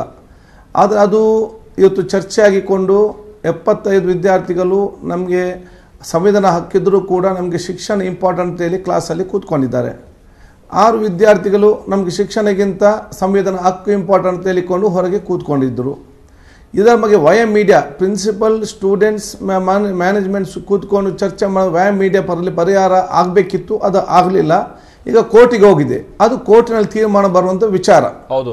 ಈಗ ಇಲ್ಲಿ ಪ್ರಶ್ನೆ ಯಾವುದಂತ ಹೇಳಿದರೆ, ಕುಂದಾಪುರದ ಬಂಡಾಸ್ಕಸ್ ಕಾಲೇಜಿನಲ್ಲಿ ನಿನ್ನೆ ತನಕ ಅವರಿಗೆ ಅವಕಾಶ ಎಲ್ಲರಿಗೂ ಕೂಡ ಇತ್ತು. ಯಾವಾಗ ಕಾಲೇಜ್ ಸ್ಟಾರ್ಟ್ ಆಗಿದೆ ಅವತ್ತಿನಿಂದ ಇವತ್ತಿನವರೆಗೆ ಕೂಡ ಅಲ್ಲಿ ಎಲ್ಲರೂ ಕೂಡ ಶಿರವಸ್ತ್ರ, ಈಗ ನಾನು ಇದು ಹಿಜಾಬ್ ಅಂತಲ್ಲ, ಒಂದು ತಲೆಯನ್ನು ಕ್ಲೋಸ್ ಒಂದು ಮರೆಸುವಂಥ ಒಂದು ಶಿರವಸ್ತ್ರ, ಇದಕ್ಕೆ ಅವಕಾಶ ಇತ್ತು. ಅವರು ಆಗ್ತಾಯಿದ್ರು. ಅದನ್ನು ಕಾಲೇಜಿಗೆ ಏನು ಪ್ರಾಬ್ಲಮ್ ಆಗಲಿಲ್ಲ, ಕಾಲೇಜ್ ಶಿಕ್ಷಣಕ್ಕೆ ಏನು ಪ್ರಾಬ್ಲಮ್ ಆಗಲಿಲ್ಲ, ಅಥವಾ ಎಜುಕೇಷನ್ ಏನು ಕೂಡ ಪ್ರಾಬ್ಲಮ್ ಆಗಲಿಲ್ಲ. ಏಕಾಏಕಿ 4 ಯುವಕರು ಜನರು ಬಂದು ನಾವು ಅವರಿಗೆ ಶಿರವಸ್ತ್ರಕ್ಕೆ ಅವಕಾಶ ಕೊಟ್ಟರೆ ನಾವು ಶಾಲ್ ಆಗ್ತೇವೆ ಅಂತ ಹೇಳಿದಾಗ ಆ ಬೆದರಿಕೆ ಕೊಡುವವರನ್ನು ನಿಭಾಯಿಸಬೇಕೆ ಹೊರತು ಹಿಂದಿಂದ ಬಂದಂತಹ ಈ ಪದ್ಧತಿಯನ್ನು ಸಡನ್ ಆಗಿ ನೀವು ಬರಬೇಡಿ ಅಂತ ವಿದ್ಯಾರ್ಥಿಗಳು ಹೊರಗೆ ಹಾಕುವುದು ಸರಿಯಲ್ಲ ಅಂತ ನಾನು ಹೇಳುವುದು. ಸರ್ಕಾರ ಕೂಡ ಸ್ಪಷ್ಟ ತೀರ್ಮಾನ ಮಾಡಬೇಕು. ಎಕ್ಸಾಕ್ಟ್ಲಿ ಇಲ್ಲೊಂದು ವಿಚಾರ ಅಂತ ಅಂದ್ರೆ, ಈಗ ಸ್ಥಳೀಯವಾಗಿ ಕೇಳಿ ಬರ್ತಾ ಇರುವಂತ ಮತ್ತೊಂದು ಮಾತಿದೆ. ಅದೇನು ಅಂದ್ರೆ, ಹೌದು, ಕೆಲವೊಂದು ಸ್ಕೂಲ್ಗಳಲ್ಲಿ 3-4 ಮಂದಿ ಅಂದ್ರೆ ಇರುವಂತಹ ಸ್ಟೂಡೆಂಟ್ಸ್ಗೆ ಅನುಗುಣವಾಗಿ ಕೆಲವು ಮಂದಿ ಅಲ್ಲಿ ಹಿಜಾಬ್ ಅನ್ನ ಧರಿಸ್ಕೊಂಡು ಬರ್ತಾ ಇದ್ರು. ಬಟ್ ಈ ತರದೊಂದು ಗಲಾಟೆ ಕೆಲ ಸ್ಕೂಲ್ಗಳಲ್ಲಿ ಆಗ್ತಾ ಇದ್ದ ಹಾಗೆ ಇವ್ರು ಹಠಕ್ ಬಿದ್ದು ಹೆಚ್ಚಿಗೆ ಹಾಕೊಂಡು ಬರೋದಕ್ಕೆ ಶುರು ಮಾಡಿದ್ದಾರೆ. ಇವ್ರ ಹಿಂದಕ್ಕೆ ಕೆಲ ಸಂಘಟನೆಗಳಿದೆ. ಬಹುಶಃ ನೀವು ಹೇಳ್ತಾ ಇರೋ ಹಾಗೆ ಇಲ್ಲಿ ಕೆಲ ಸಮುದಾಯಕ್ಕೆ ಸಂಬಂಧಪಟ್ಟ ಹಾಗೆ ಮುಖಂಡರಲ್ಲದೆ ಹೋದ್ರು ಕೂಡ ಈ ಸಮುದಾಯಕ್ಕೆ ಸಂಬಂಧಪಟ್ಟ ಹಾಗೆ ರಾಜಕೀಯವಾಗಿ ಹಲವಾರು ಸಂಘಟನೆಗಳಿದೆ, ನಿಮ್ಗೆ ಅದು ಗೊತ್ತಿರುವಂತದ್ದು. ಅಂತವ್ರು ಏನಾದ್ರೂ ಇವರಿಗೆ ಬ್ಯಾಕ್ ಸಪೋರ್ಟ್ ಆಗಿ ನಿಂತು ಇಂಥದ್ದು ಟ್ರಿಗರ್ ಮಾಡದಂತ ಕಾರಣಕ್ಕಾಗಿ ಈ ತರ ಸಮಸ್ಯೆ ಬೆಳ್ಕೊಂಡು ಬಂದಿದೆ ಅಂತ ಕೆಲವು ವಾದ ಇದೆ. ನೀವು ಅದನ್ನು ಗಮನಿಸಿರೋ ಹಾಗೆ? ನೋಡಿ ಹರಿಪ್ರಸಾದ್ ಅವರೇ, ಈಗ ಸರ್ಕಾರ ಹತ್ರ ಎಲ್ಲ ಇಂಟೆಲಿಜೆನ್ಸ್ ಇದೆ. ಎಂಟೈರ್ ಇಂಟೆಲಿಜೆನ್ಸ್ ಡಿಪಾರ್ಟ್ಮೆಂಟ್ ಸರ್ಕಾರ ಹತ್ರ ಇರುವಂಥದ್ದು. ಎಲ್ಲಿ ಯಾರು ಮೀಟಿಂಗ್ ಮಾಡ್ತಾರೆ, ಏನು ಫೋಟೋ ಎಲ್ಲ ಕೂಡ ಒಂದು ಇಂಟೆಲಿಜೆನ್ಸ್ ಕರೆಕ್ಟ್ ಇದ್ದರೆ ಇದೆಲ್ಲ ಅವರ ಕೈಯಲ್ಲಿ ಬರಬೇಕಲ್ಲ. ಅದನ್ನು ಸರ್ಕಾರ ಬಹಿರಂಗಪಡಿಸಲಿ. ಏನಾದರೂ ಇದನ್ನು ಎಜೆಂಡ ಬೇರೆ ಇದ್ದಿದ್ದರೆ ಸರ್ಕಾರ ಅದನ್ನು ಬಹಿರಂಗಪಡಿಸೋ ಕೆಲಸ ಮಾಡಿ. ಅವ್ರ ಹತ್ರ ಇಂಟೆಲಿಜೆನ್ಸ್ ಇರೋದು ನಮಗೇನು ವಿಚಾರ ಗೊತ್ತಿಲ್ಲ. ನಾನಿಲ್ಲಿ ಹೇಳುವಂಥದ್ದು ಏನಂತ ಹೇಳಿದರೆ, ಎತ್ತವರು ಮ್ಯಾನೇಜ್ಮೆಂಟ್ ಮತ್ತು ಪ್ರಿನ್ಸಿಪಲ್ ಆ ಕಾಲೇಜಿನವರದನ್ನು ಮುಗಿಸಬೇಕು. ಒಂದು, ಹೊರಗಿನವರು ಒಳಗಿದ್ದ ವಿದ್ಯಾರ್ಥಿಗಳು ಚರ್ಚೆ ಮಾಡೋದಲ್ಲ. ಭಾಳಷ್ಟು ವಿದ್ಯೆ ಹೊರಗಿದ್ದಾರೆ, ಅವ್ರು ಮಾರ್ಕ್ ಇದೆ, ಫೀಸ್ ಕಟ್ಟಲಿಕ್ಕೆ ದುಡ್ಡಿಲ್ಲ, ಮನೆಯಲ್ಲಿದ್ದಾರೆ ಅಂತ ಗುರುತಿಸಿಕೊಂಡು ಅವರಿಗೆ ಫೀಸ್ ಕಟ್ಟಿ ಅವ್ರನ್ನ ಶಾಲೆಗೆ ಹೊರ ಕಳಿಸುವಂಥ ಕೆಲಸ ಮಾಡಲಿ. ನಾನೀಗ ಕುಂದಾಪುರಕ್ಕೆ ಸಂಬಂಧ, ಯಾಕಂದ್ರೆ ನಾಳೆ ಇನ್ನೊಂದು ಕಾಲೇಜ್ ಇಲ್ಲಿ ಕೆಲ ಸ್ಟೂಡೆಂಟ್ಸ್ ಗಳಿಗೆ ಫೀಸ್ ಕಟ್ಟೋಕ್ಕೂ ಕೂಡ ಸಮಸ್ಯೆ ಇದೆ. ಅಂತದ್ರಲ್ಲಿ ಅವರು ಕೋರ್ಟ್ ಮೆಟ್ಟಿಲು ಹತ್ತುತ್ತಾ ಇದ್ದಾರೆ ಅಂತ ಅಂದ್ರೆ ನೀವು ಲೆಕ್ಕ ಹಾಕಿ ಇವ್ರ ಹಿಂದಕ್ಕೆ ಯಾರಿದ್ದಾರೆ ಅನ್ನುವಂಥದ್ದು ವಿಚಾರ ನೋಡಿ. ಕೋರ್ಟ್ ಇರುವುದು ಯಾಕೆ? ವಿದ್ಯಾರ್ಥಿಗಳು ಯಾರಿಗೆ ಒಂದು ನನಗೆ ಅನ್ಯಾಯ ಆಗಿದೆ, ನನ್ನ ಸಂವಿಧಾನದ ಒಂದು ಅಧಿಕಾರಕ್ಕೆ ಧಕ್ಕೆ ಆಗಿದೆ ಅಂತ ಭಾವನೆ ಬಂದಾಗ ಅವ್ರು ಕೋರ್ಟ್ ಹೋಗ್ತಾರೆ. ಅದನ್ನು ನಾವು ತಪ್ಪಂತ ಹೇಳಿಕ್ಕೆ ಆಗುವುದಿಲ್ಲ. ಕೋರ್ಟು ತೀರ್ಮಾನ ಕೊಡ್ತದೆ. ನಾನು ಕೇಳುವಂಥದ್ದು, ಈ ಒಂದು ಶಾಲೆಗೆ ಅದು ಕೋರ್ಟಲ್ಲಿ ಸಬ್ಜೆಕ್ಟ್ ಇದೆ, ಕೋರ್ಟ್ ಇವತ್ತು ವಿಚಾರ ಕೊಡ್ತದೆ. 80 ಜನ ಕ್ಲಾಸಲ್ಲಿದ್ದಾರೆ, 6 ವಿದ್ಯಾರ್ಥಿಗಳ ಸಂಬಂಧಪಟ್ಟಾಗೆ ಮಾತ್ರ. ಯಾರಿಗೆ ಶಿಕ್ಷಣ ಮುಖ್ಯ ಅಂತ ಭಾವನೆ ಇದೆ ಅವರು ಕ್ಲಾಸಲ್ಲಿ ಕೂತ್ಕೊಂಡಿದ್ದಾರೆ, ಅವರಿಗೆ ಕಷ್ಟ ಆದರೂ ಕೂಡ ಚಿಂತೆ ಇಲ್ಲ ಅಂತೇಳಿ ಕ್ಲಾಸಲ್ಲಿದ್ದಾರೆ. ಯಾರಿಗೆ ನಮಗೆ ಶಿಕ್ಷಣಕ್ಕಿಂತಲೂ ಕೂಡ ನಮ್ಮ ಸಂವಿಧಾನ ಹಕ್ಕು ಇಂಪಾರ್ಟೆಂಟ್ ಹೇಳಿದ್ದಾರೆ ಅವರು ಹೊರಗಿದ್ದಾರೆ, ಅವರು ಕೋರ್ಟಿಗೆ ಹೋಗಿದ್ದಾರೆ, ಕೋರ್ಟು ತೀರ್ಮಾನ ಕೊಡ್ತದೆ. ಈ ಕುಂದಾಪುರಿಗೆ ಬಂದ ಸಂಬಂಧ ಈ ಬಂಡಾಸ್ಕರ್ನಲ್ಲಿ ನಿನ್ನೆ ತನಕ ಕೊಟ್ಟಂಥ ಅವಕಾಶವನ್ನು ಯಾರೋ 4 ಜನ ಹೋಗಿ ನಾವು ಶಾಲ್ ಆಗ್ತೇವೆ ಅಂತ ಹೇಳಿದ ತಕ್ಷಣ ಆ ಬೆದರಿಕೆ ಕೊಡುವವರನ್ನು ಒಂದನೇ ಅವರಿಗೆ ಪರ್ಮಿಷನ್ ಕೊಡಬೇಕು ಅಥವಾ ಅವರನ್ನು ಸುಮ್ಮನೆ ಕೂತ್ಕೊಳಿಸಬೇಕು. ಅದು ಬಿಟ್ಟು ಇಷ್ಟು ಒಂದು ಹಿಂದೆ ಪದ್ಧತಿಯನ್ನು ಅವಕಾಶ ಕೊಡದೆ ಅವರ ಕ್ಲಾಸ್ ರೂಮ್ ಎಂಟ್ರೆನ್ಸ್ ಕೊಡದೆ ಅದು ಮಾಡೋದು ಸರಿಯಲ್ಲ. ಅದು ಇನ್ನು ಬೇರೆ ಕಡೆ ಕೂಡ ಆಗಬಾರ್ದು. ಖಾದರ್ ಮಾತಾಡ್ತೀನಿ ನನ್ನ ಜೊತೆಗೆ, ಮತ್ತೆ ಅದ್ರ ಬಗ್ಗೆ ಮಾತನಾಡ್ತೀನಿ. ಖಾದರ್ ಅವರೇ, ಡಾಕ್ಟರ್ ನಿರಂಜನ್ ಆರಾಧ್ಯ ಅವರು ಕೂಡ ಜಾಯ್ನ್ ಆಗಿದ್ದಾರೆ. ನಿರಂಜನ್ ಆರಾಧ್ಯ ಅವರೇ, ಶಾಲೆ ಕಾಲೇಜುಗಳು ವಿದ್ಯಾರ್ಥಿಗಳು ಬಹಳ ಮುಕ್ತವಾಗಿ ಓದುವಂತಹ ಒಂದು ವಾತಾವರಣ ಕ್ರಿಯೇಟ್ ಆಗಬೇಕು ಅನ್ನೋಂಥದ್ದು ಎಲ್ಲ ಶಿಕ್ಷಣ ತಜ್ಞರು, ಎಲ್ಲರೂ ಶಿಕ್ಷಣ ಪ್ರೇಮಿಗಳು ಬಯಸುವಂಥದ್ದು. ಆದರೆ ಇಲ್ಲಿ ಧಾರ್ಮಿಕ ಅಂಶಗಳ ವಿಚಾರವನ್ನ, ಧಾರ್ಮಿಕ ಸಂಕೇತಗಳನ್ನ ಬಳಕೆ ಮಾಡಿಕೊಳ್ಳಲಿಕ್ಕೆ ಅವಕಾಶ ಬೇಕು ಅಥವಾ ಅವಕಾಶ ಬೇಡ ಅನ್ನುವಂಥದ್ದೇ ಬಹಳ ಮುನ್ನೆಲೆಗೆ ಬಂದು ಇವತ್ತು ವಿವಾದದ ರೂಪವನ್ನು ಪಡ್ಕೊಂಡಿದೆ. ಏನಾಗಬೇಕಾಗಿದೆ, ಯಾವ ಸ್ವರೂಪದಲ್ಲಿ ಬಗೆಹರಿಸಬೇಕಾಗಿದೆ ಇಲ್ಲಿ ನಿರಂಜನ್ ಆರಾಧ್ಯ ಅವರೇ? ಬಹಳ ವಿಷಾದನೀಯ ಈ ಶೈಕ್ಷಣಿಕ ಕ್ಷೇತ್ರಗಳು ಇವತ್ತು ರಾಜಕೀಕರಣಗೊಳ್ತಾ ಇರ್ತಕ್ಕಂಥದ್ದು ಮತ್ತು ಒಂದು ಸಿದ್ಧಾಂತ ಅಥವಾ ಒಂದು ವಿಷಯದ ಪರವಾಗಿ ಈ ಶಾಲೆಗಳನ್ನ ನಾವು ಒಂದು ರೀತಿ ಪರಿವರ್ತಿಸದೆ ಮಾಡ್ತಾ ಇರ್ತಕ್ಕಂಥದ್ದು ನಿಜಕ್ಕೂ ಕೂಡ ಇದೊಂದು ಶುಭ ಸೂಚಕ ಅಲ್ಲ. ಇದು ಬಹಳ ವಿಷಾದನೀಯ ಸಂಗತಿ. ಇವತ್ತು ಇಲ್ಲಿ ಬಂದಿರತಕ್ಕಂಥ ಪ್ರಶ್ನೆ ಏನಂದ್ರೆ, ಆ ಹೆಣ್ಣು ಮಕ್ಕಳ ಶಿಕ್ಷಣ ಒಂದು ಮೂಲಭೂತವಾದಂತ ಮಾನವ ಹಕ್ಕು. ಆ ಮಾನವ ಹಕ್ಕನ್ನ ನಾವು ಎತ್ತಿಡಿಬೇಕು. ಸಮಸ್ಯೆ ಇದೆ ಅಂತಾನೆ ಅಂದ್ಕೊಳ್ಳೋಣ, ಆದ್ರೆ ಅವರಿಗೆ ಶಿಕ್ಷಣವನ್ನ ನಿರ್ಣಯ ಮಾಡೋದಾಗ್ಲಿ, ಆ ಮಕ್ಕಳನ್ನ ಕಾಲೇಜಿಗೆ ಸೇರಿಸದೇ ಇರೋದಾಗ್ಲಿ, ಪಾಠ ಪ್ರವಚನವನ್ನ ಕೇಳಲಿಕ್ಕೆ ಅವಕಾಶ ಮಾಡಿಕೊಡದೇ ಇರೋದು ಖಂಡಿತ ಅದು ಸಂವಿಧಾನ ಬಾಹಿರ ಆಗುತ್ತೆ ಮತ್ತು ಮಾನವ ಹಕ್ಕಿನ ಸ್ಪಷ್ಟವಾದಂತ ಉಲ್ಲಂಘನೆ ಆಗುತ್ತೆ. ಅದನ್ನ ನಾವು ಬಹಳ ಸ್ಪಷ್ಟವಾಗಿ ಅರ್ಥ ಮಾಡ್ಕೋಬೇಕು. ಇಲ್ಲಿ 2 ಮುಖ್ಯವಾದಂತ ಅಂಶಗಳನ್ನ ಗಮನಿಸ್ಬೇಕು. ಯಾರಿವತ್ತು ಆ ಮಕ್ಕಳು ಹಿಜಾಬನ್ನ ಧರಿಸ್ಕೊಂಡ್ ಬಂದಿದ್ದಾರೆ, ಅವ್ರು ಯಾರು ನಾವು ಸಮವಸ್ತ್ರವನ್ನ ಧರಿಸಲ್ಲ ಅಂತ ಹೇಳಿಲ್ಲ. ಸಮವಸ್ತ್ರವನ್ನ ಧರಿಸೋದಕ್ಕೆ ನಿರಾಕರಣೆ ಮಾಡಿಲ್ಲ. ಅವರು ಸಮವಸ್ತ್ರವನ್ನ ಧರಿಸಿರೋದ್ರ ಜೊತೆಗೆ ಅವರಿಗೆ ತಮಗೆ ಮಾಡೆಸ್ಟಿ ಅನ್ನಿಸ್ತಕ್ಕಂಥ ರೀತಿಯಲ್ಲಿ ಅವರ ಪದ್ಧತಿಯಲ್ಲಿ ಅವರು ಬೇರೆ ಒಂದು ದಿರುಸನ್ನ ಅಥವಾ ಬೇರೆ ಒಂದು ಉಡುಗೆಯನ್ನ ಅವರು ತೊಡ್ತಾರೆ ಅಂತ ಹೇಳಿದ್ರೆ ಅದನ್ನ ಯಾಕೆ ನಾವು ಉಲ್ಲಂಘನೆ ಅಂತ ಕರೀತಾ ಇದ್ದೇವೆ? ಅವ್ರು ಎಲ್ಲಿ ಸಮವಸ್ತ್ರವನ್ನ ಧರಿಸಲ್ಲ ಅಂತ ಉಲ್ಲಂಘನೆ ಮಾಡಿದ್ದಾರೆ? ಸಮವಸ್ತ್ರವನ್ನ ಧರಿಸೋದಿಲ್ಲ ಅಂತ ಎಲ್ಲಿ ನಿರಾಕರಣೆ ಮಾಡಿದ್ದಾರೆ? ಈಗ ನಾಳೆ ಯಾವುದೋ ಒಂದು ಸಂಸ್ಥೆಯಲ್ಲಿ ನಮಗೆ ಅನೇಕ ನಂಬಿಕೆಗಳಿದಾವೆ, ಅನೇಕ ಫೇತ್ ಇದಾವೆ. ಕುಂಕುಮ ಇಟ್ಕೊಂಡು ಹೋಗ್ಬೋದು, ಅಥವಾ ಹೂ ಮುಡ್ಕೊಂಡು ಹೋಗ್ಬೋದು, ಅಥವಾ ಸಿಖ್ ಜನಾಂಗಕ್ಕೆ ಸೇರಿದ್ರೆ ಅವರು ತಮ್ಮ ಒಂದು ಇದನ್ನ ಧರಿಸ್ಕೊಂಡು ಹೋಗ್ಬೋದು. ಏನನ್ನ ಮಾಡ್ಲಿಕ್ಕೆ ಹೊರಟಿದೀವಿ ನಾವು?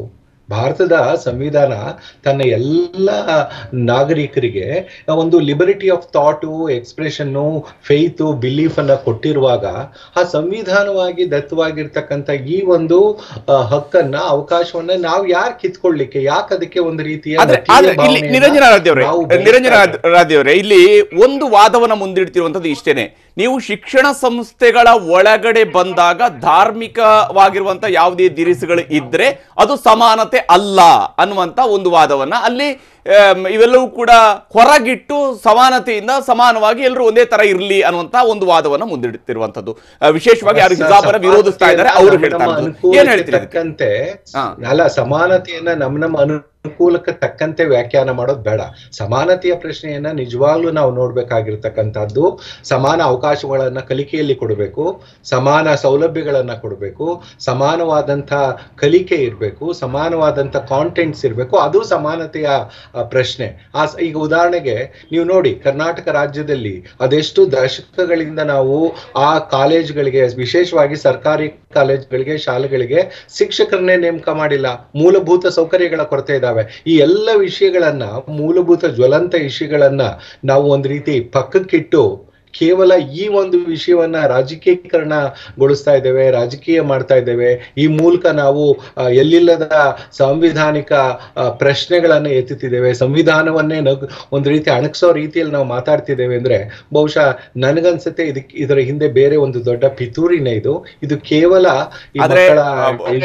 ಬಹುಶಃ ದುರಂತ ಅಂದ್ರೆ ನೀವು ಹೇಳಿರುವಂತ ಇಂತಹ ಸಮಸ್ಯೆಗಳು ಇದ್ಯಾವುದು ಕೂಡ ಸ್ಪಾರ್ಕ್ ಆಗುದಿಲ್ಲ, ಇದ್ಯಾವುದು ಕೂಡ ವ್ಯಾಪಕ ಆಗುದಿಲ್ಲ. ಆದ್ರೆ ಇಲ್ಲಿ ಸಮಸ್ಯೆ ಇದೆ ಇದೆ ಅಂತ ಹೇಳಿದ್ರೆ ಹೌದು ನಮ್ಮಲ್ಲೂ ಕೂಡ ಈ ಸಮಸ್ಯೆ ಇದೆ ಅಂತ ಹೇಳ್ಕೊಂಡು ಯಾರು ಕೂಡ ಮಾತನಾಡಕ್ಕೆ ಹೋಗಿಲ್ಲ. ಆದರೆ ಇಂಥ ವಿಚಾರಗಳು ಅದಕ್ಕೆ ಆರಂಭದಲ್ಲಿ ಹೇಳಿದ್ದು ಭಾವನಾತ್ಮಕ ವಿಚಾರಗಳು ಮುನ್ನೆಲೆಗೆ ಬಂದಾಗ ಅಲ್ಲಿ ಭಾವನಾತ್ಮಕ ವಿಚಾರಗಳ ಮೂಲಕವಾಗಿಯೇ ಅವುಗಳಿಗೆ ಕೌಂಟರ್ ಕೊಡುವಂತಹ ಕೆಲಸ ಎರಡೂ ಕಡೆ ನಡೀತಾ ಹೋದಾಗ ಸಂವಿಧಾನ, ಕಾನೂನು, ಆಶಯಗಳು ಇವೆಲ್ಲವೂ ಕೂಡ ಬದಿಗೆ ಸರಿತಾ ಹೋಗುತ್ತೆ ಅಂತೇಳಿ ನಮಗೆ ಅನ್ನಿಸ್ತಾ ಇರುವಂಥದ್ದು, ಅದು ಗಮನಿಸ್ತಾ ಇರುವಂಥದ್ದು ಕೂಡ ಇಲ್ಲಿ.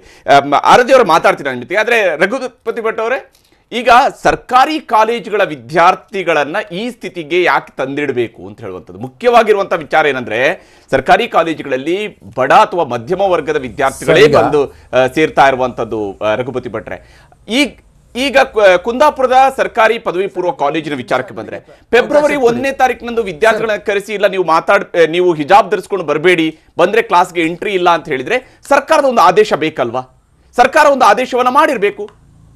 ಅದ್ಯಾವುದೂ ಇಲ್ಲದೆ ಏಕಾಏಕಿ ಹೀಗೆ ಮಾಡಿರುವಂಥದ್ದು ಮತ್ತು ಅದಕ್ಕೆ ಪರ್ಯಾಯವಾಗಿ ಅದಕ್ಕೆ ಪ್ರತಿರೋಧವಾಗಿ ನಾವೆಲ್ಲರೂ ಕೂಡ ಕೇಸರಿ ಶಾಲು ಧರಿಸ್ಕೊಂಡು ಬರ್ತೀವಿ ಅಂತ ಹೇಳಿದ್ರೆ, ಅಂದ್ರೆ ಏನಿದೆ ಜಿದ್ದಿಗೆ ಬಿದ್ದು ನಮ್ಮ ಶಕ್ತಿ ಸಾಮರ್ಥ್ಯವನ್ನ ತೋರಿಸೋದಕ್ಕೆ ಬೇಕಾಗಿ ಕಾಲೇಜುಗಳನ್ನ ಇಟ್ಕೊಂಡಂಗಿದೆಯಾ ಅಂತ ಇದು? ಸರ್ ಒಂದು ನಿಮಿಷ, ಈಗ ಇಲ್ಲಿ ಭಾಳ ಕೆಲವು ಮಿಸ್ ಇದಾಗ್ತಾ ಇದೆ ನೋಡಿ. ಫಸ್ಟ್ ಆಫ್ ಆಲ್ ಕಾಲೇಜ್ ಸೇರುವಾಗ ಬರೆದು ಕೊಟ್ಟಿದ್ದಾರಾ ಅಂತ ಕೇಳಿದರು. ನಮ್ಮ ಕಾಲೇಜುಗಳು, ಉಡುಪಿ ಕಾಲೇಜುಗಳಲ್ಲಿ ಅವ್ರಿಗೆ ಸೇರುವಾಗಲೇ ವಸ್ತ್ರ ಸಂಹಿತೆ ಬಗ್ಗೆ ತಿಳಿ ಹೇಳಿದೆ. ಪೇರೆಂಟ್ ಮತ್ತು ವಿದ್ಯಾರ್ಥಿ ಜೊತೆಯಾಗಿ ಸೈನ್ ಮಾಡಿ ಕಡ್ಡಾಯ ಸಮವಸ್ತ್ರ ಅಂತ ಬರೆದು ಕೊಟ್ಟಿದ್ದಾರೆ. ಇನ್ನು ಕಡ್ಡಾಯ ಸಮವಸ್ತ್ರದಲ್ಲಿ ಹಿಜಾಬ್ ಅನ್ನ ಹೊರತುಪಡಿಸುತ್ತಾ ಅಂತ, ಕಡ್ಡಾಯ ಸಮವಸ್ತ್ರ ಅಂತ ಹೇಳಿದಾಗ ಹಿಜಾಬ್ ಧರಿಸುವಲ್ಲ ಅನ್ನೋದು ಕೂಡ ಪರ್ಟಿಕ್ಯುಲರ್ ಆಗಿ ಮೆನ್ಷನ್ ಮಾಡಿದ್ದೀರಾ ಅದರಲ್ಲಿ. ನನಗೆ ಒಂದು, ನೀವೆಲ್ಲ ತಿಳಿದವರು ಅಲ್ಲ, ನೀವು ಒಂದು ಹೇಳಬೇಕು. ಈಗ ಎಲ್ಲರೂ ವಾದ ಮಾಡಿದವರಿಗೆ ನಿರಂಜನ್ ಅವರು ಹೇಳಿದ್ರು ಸಮಾನ ಅವಕಾಶ ಬೇಕು, ಸಮಾನ ಬೇಕು ಅಂತ. ಆದರೆ ಸಮಾನ ಅವಕಾಶ ಬೇಕು ಹೇಳ್ತಾರೆ, ಸಮಾನವಾದಂಥ ವಸ್ತ್ರ ಸಂಹಿತೆ ಬೇಕು ಅಂತ ಯಾಕೆ ಗೊತ್ತಾಗಲ್ಲ ಅವರಿಗೆ? ಯಾಕೆ ಮಕ್ಕಳಲ್ಲಿ ಸಮಾನತೆಯನ್ನು ಚೇಂಜ್ ಮಾಡಬೇಕು ನಾವು? ಇದು ಹಿಜಾಬ್ ಇಲ್ಲ ಅಂತ ಹೇಳುವಂಥದ್ದು ಹಿಂದಿನಿಂದ ಇದ್ದದ್ದು, ಇವತ್ತಲ್ಲ. ಮೊನ್ನೆವರೆಗೆ ಯೂನಿಫಾರ್ಮ್ ಹಾಕಿ ಇವತ್ತು ಹಿಜಾಬ್ ಬೇಡ ಅಂತ ಹೇಳಿದ್ದಲ್ಲ. ನಾವು 2002ನೇ ಇಸ್ವಿಯಿಂದ ಸಹ ಶಾಲನ್ನು ಹೆಗಲಿಗೆ ಹಾಕ್ಕೊಂಡು ಬಂದಂಥದ್ದು, ತಲೆಗೆ ಹಾಕ್ಕೊಂಡು ಬಂದಂಥ ಉದಾಹರಣೆ ಇಲ್ಲ. ಮೊನ್ನೆ ಡಿಸೆಂಬರ್ಲಿ ಪ್ರಾರಂಭ ಆದದ್ದು. ಅದಕ್ಕೆ ಮತ್ತೆ ಪುನಃ ಯೂನಿಫಾರ್ಮ್ ಅಂದರೆ ಅರ್ಥ ಏನು?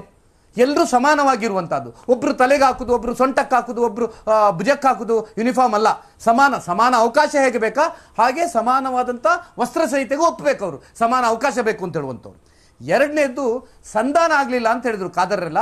ನಾನು ಶಾಸಕನಾಗಿ ಫಸ್ಟ್ ಕಿಡಿ ಹತ್ತಿದಾಗಲೇ ಇದು ಹೀಗೆ ಎಲ್ಲ ಕಾಲೇಜಿಗೆ ಸ್ಪ್ರೆಡ್ ಆಗ್ತದೆ, ಕೇಸರಿ ಶಾಲ್ ಬರ್ತದೆ ಅಂತ ನಮ್ಮ ಕಾಲೇಜಲ್ಲಿಯೂ ವಿದ್ಯಾರ್ಥಿಯರು ಮನವಿ ಕೊಟ್ಟಿದ್ರು. ಜನವರಿ 3ನೇ ತಾರೀಕಿಗೆ. ಏನು ಅಂತ ಹೇಳಿದ್ರೆ, ಸರ್ ಅವರಿಗೆ ಹಿಜಾಬ್ ಹಾಕ್ಲಿಕ್ಕೆ ನೀವು ಇಷ್ಟರವರೆಗೆ ಇಲ್ದಿದ್ದದನ್ನು ಕಂಟಿನ್ಯೂ ಮಾಡಿದರೆ ನಾವು ಕೇಸರಿ ಶಾಲೆ ಹಾಕೊಂಡು ಬರ್ತೇವೆ ಅಂತ.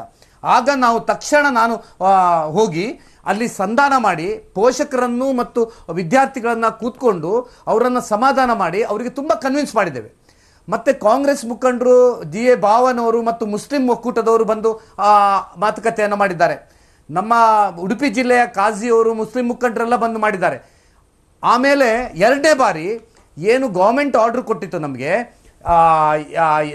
ಕಮಿಟಿ ಮಾಡ್ತೇವೆ, ಕಮಿಟಿವರೆಗೆ ಸರ್ಕಾರಿ ಪದವಿ ಪೂರ್ವ ಕಾಲೇಜಲ್ಲಿ ಹೀಗೆ ಮುಂದುವರಿಬೇಕು ಅಂತ ಏನು ಆರ್ಡರ್ ಮಾಡಿತ್ತು, ಅದರ ಮೇಲೆ ಮತ್ತೊಮ್ಮೆ ಸಭೆ ಮಾಡಿ ಪೋಷಕರನ್ನು ಮತ್ತು ಮಕ್ಕಳನ್ನು ಕೂತ್ಕೊಳ್ಸಿಟ್ಟು 2 ಗಂಟೆ ನಾವು ಕನ್ವಿನ್ಸ್ ಮಾಡಿದ್ದೇವೆ. ದಯವಿಟ್ಟು ನೀವು ಒಂದು ತಿಂಗಳು ನೀವು ಬರೆದಿದ್ದದ್ದು ಅಟೆಂಡೆನ್ಸ್ ಕೊಡ್ತೇವೆ, ನಿಮಗೆ 1 ವರ್ಷ 1 ತಿಂಗಳು ಹೋದಂಥ ಪೋರ್ಷನನ್ನು ನಾವು ಎಕ್ಸ್ಟ್ರಾ ಕ್ಲಾಸ್ ಮಾಡ್ತೇವೆ, ನಿಮಗೆ ನೋಟ್ಸ್ ಕೊಡ್ತೇವೆ. ದಯವಿಟ್ಟು ಈಗ ನೀವು ಆಲ್ರೆಡಿ ಕೋರ್ಟಿಗೆ ಹೋಗಿದ್ದೀರಿ, ಕೋರ್ಟಿಗೆ ಏನು ಡಿಸಿಷನ್ ಅಂತ 1 ವಾರ 10 ದಿವಸದಲ್ಲಿ ಬರ್ತದೆ, ಅಥವಾ ಗೌರ್ಮೆಂಟ್ ಈಗ ನಿರ್ಧಾರ ಮಾಡ್ತದೆ. ಇನ್ನು 1 ತಿಂಗಳು ಕ್ಲಾಸ್ ಇರೋದು. ದಯವಿಟ್ಟು ನೀವು ಹಿಂದೆ ಹೇಗೆ ಹೋಗ್ತಾ ಇದ್ರೆ ಅದೇ ರೀತಿ ಕ್ಲಾಸಿಗೆ ಹೋಗಿ, ಆಮೇಲೆ ಕೋರ್ಟ್ ಏನು ಡಿಸಿಷನ್ ಮಾಡ್ತದೆ, ಸರ್ಕಾರ ಏನು ಡಿಸಿಷನ್ ಆಗ್ತದೆ ಹಾಗೆ ನಾವೆಲ್ಲರೂ ಪಾಲಿಸೋಣ ಅಂತ ನಾವು ತುಂಬ ರಿಕ್ವೆಸ್ಟ್ ಮಾಡಿದ್ರು. ಅವರು ಮನಸ್ಸಲ್ಲಿ ಒಪ್ಪುವಂತಿದ್ರು ಸಹಿತ ಆ ಹಿಂದಿನಲ್ಲಿದ್ದಂಥ ಶಕ್ತಿಗಳು ಮರುದಿವಸ ಅವರನ್ನು ಬಿಡಲಿಲ್ಲ. ಇದು ಬಹಳ ಸ್ಪಷ್ಟ. ಅಂದರೆ ನಾವೇನು ಸಂಧಾನ ಮಾಡಲಿಲ್ಲ, ಕಿಡಿಯಲ್ಲಿ ಆರಿಸಿದ್ದೇವೆ. ತುಂಬ ಪ್ರಯತ್ನವನ್ನು ಮುಸ್ಲಿಂ ಮುಖಂಡರೊಟ್ಟಿಗೆ ನಾನು ಮಾಡಿದ್ದೇನೆ. ಆದರೆ ಅದು ಬಾಹ್ಯ ಶಕ್ತಿಗಳು ಅದಕ್ಕೆ ಬೆಂಬಲ ಕೊಡ್ತಾ ಇರೋದ್ರಿಂದ ಅದಾಗಲಿಲ್ಲ, ಬಿಟ್ಟರೆ ಬೇರೆ ಏನಲ್ಲ. ಮತ್ತೆ ಸಮವಸ್ತ್ರ ಅಂತ ಹೇಳುವಂಥದ್ದು ನಮ್ಮಲ್ಲಿ ಹಿಂದೆಲ್ಲಿದೆ, ಅದರಲ್ಲಿ ಹಿಜಾಬ್ ಪಾರ್ಟ್ ಆಗಿ ಇರಲಿಲ್ಲ. ಮೊನ್ನೆ ಡಿಸೆಂಬರ್ 30ರವರೆಗೂ ಅದು ಪಾರ್ಟ್ ಆಗಿ ಇರಲಿಲ್ಲ. 30ರ ನಂತರ ಡಿಮಾಂಡ್ ಬಂದದ್ದು. ಇದು ಸ್ಪಷ್ಟೀಕರಣ. ಎಸ್ ರಘುಪತಿ ಭಟ್ರೆ, ಖಾದರ್ ಅವರು ಇದಕ್ಕೇನು ಹೇಳ್ತೀರಿ? ಯಾಕಂದ್ರೆ ಇಲ್ಲಿ ನಾವು ಸಂಧಾನದ ಮೂಲಕವಾಗಿ ಮಾತುಕತೆ ಮೂಲಕವಾಗಿ ಬಗೆಹರಿಸುವ ಪ್ರಯತ್ನವನ್ನ ಮಾಡಿದ್ವಿ ಉಡುಪಿಯಲ್ಲಿ ಅನ್ನುವಂಥದ್ದನ್ನ ರಘುಪತಿ ಭಟ್ರವರು ವಿವರಿಸ್ತಾ ಇರುವಂಥದ್ದು.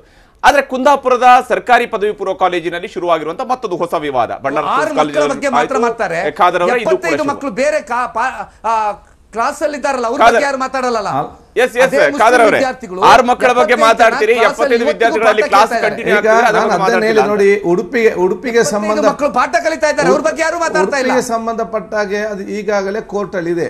ನಾನ್ ಕೇಳುವಂತದ್ದು, ನಿನ್ನೆ ಬಹುಶಃ ಅದು ಉಡುಪಿದು ಕೋರ್ಟ್ ಆದೇಶ ಬರಲಿ ಅಂತೆಲ್ಲ ಕೂಡ ಕಾಯ್ತಾ ಇದ್ರು, ಏನ್ ತೀರ್ಮಾನ ನೋಡುವ ಅಂತೇಳಿ. ಅದು ಸಡನ್ ಆಗಿ ಮಾತಾಡಿದ್ರೆ ಭಂಡಾರ್ಕರ್ ಕಾಲೇಜಿನಲ್ಲಿ ಇಷ್ಟವರೆಗೆ ಇದ್ದಂಥ ಪದ್ಧತಿಯನ್ನು ಏಕಾಏಕಿ ಕೆಲವರು ಬಂದು ನಾವು ಶಾಲಾ ಹೋಗ್ತೇವೆ ಬೆದರಿಸಿದ ತಕ್ಷಣ ಅವರನ್ನು ಕ್ಲಾಸಿಂದ ಹೊರಗೆ ಯಾಕೆ ನಿಲ್ಲಿಸಬೇಕು? ಇದು ನಾಳೆ ಇದೇ ರೀತಿ ಅದರಲ್ಲಿ ಎಲ್ಲ ಕಾಲೇಜಿಗೆ ಬರ್ತದೆ. ಸೊ ಹಿಂದಿಂದ ಯಾವ ಪದ್ಧತಿ ಇದೆಯಾ ಅದೇ ರೀತಿಯಾಗಿ ಮುಂದುವರಿಲಿ. ಉಡುಪಿದೇನು ಕೋರ್ಟ್ ಕೇಸ್ ಬರೋದನ್ನು ಅಲ್ಲಿ ನೋಡುವಂಥ ವಿಚಾರ ಮಾಡುವ. ಆದರೆ ಸರ್ಕಾರ ಇವತ್ತು ಯಾರು ಹಿಂದಿನ ಪದ್ಧತಿ ಬರ್ತಾ ಇದೆ ಅಲ್ಲಿ ಕೆಲವರು ಹಾಕ್ತಾರೆ, ಕೆಲವರು ಹಾಕುವುದಿಲ್ಲ, ಅದು ಶಿಕ್ಷಣಕ್ಕೆ ಏನು ತೊಂದರೆ ಇಲ್ಲ ಸಂದರ್ಭದಲ್ಲಿ ಅದರಷ್ಟಕ್ಕೆ ನಡೀತಾ ಇದೆಯಾ?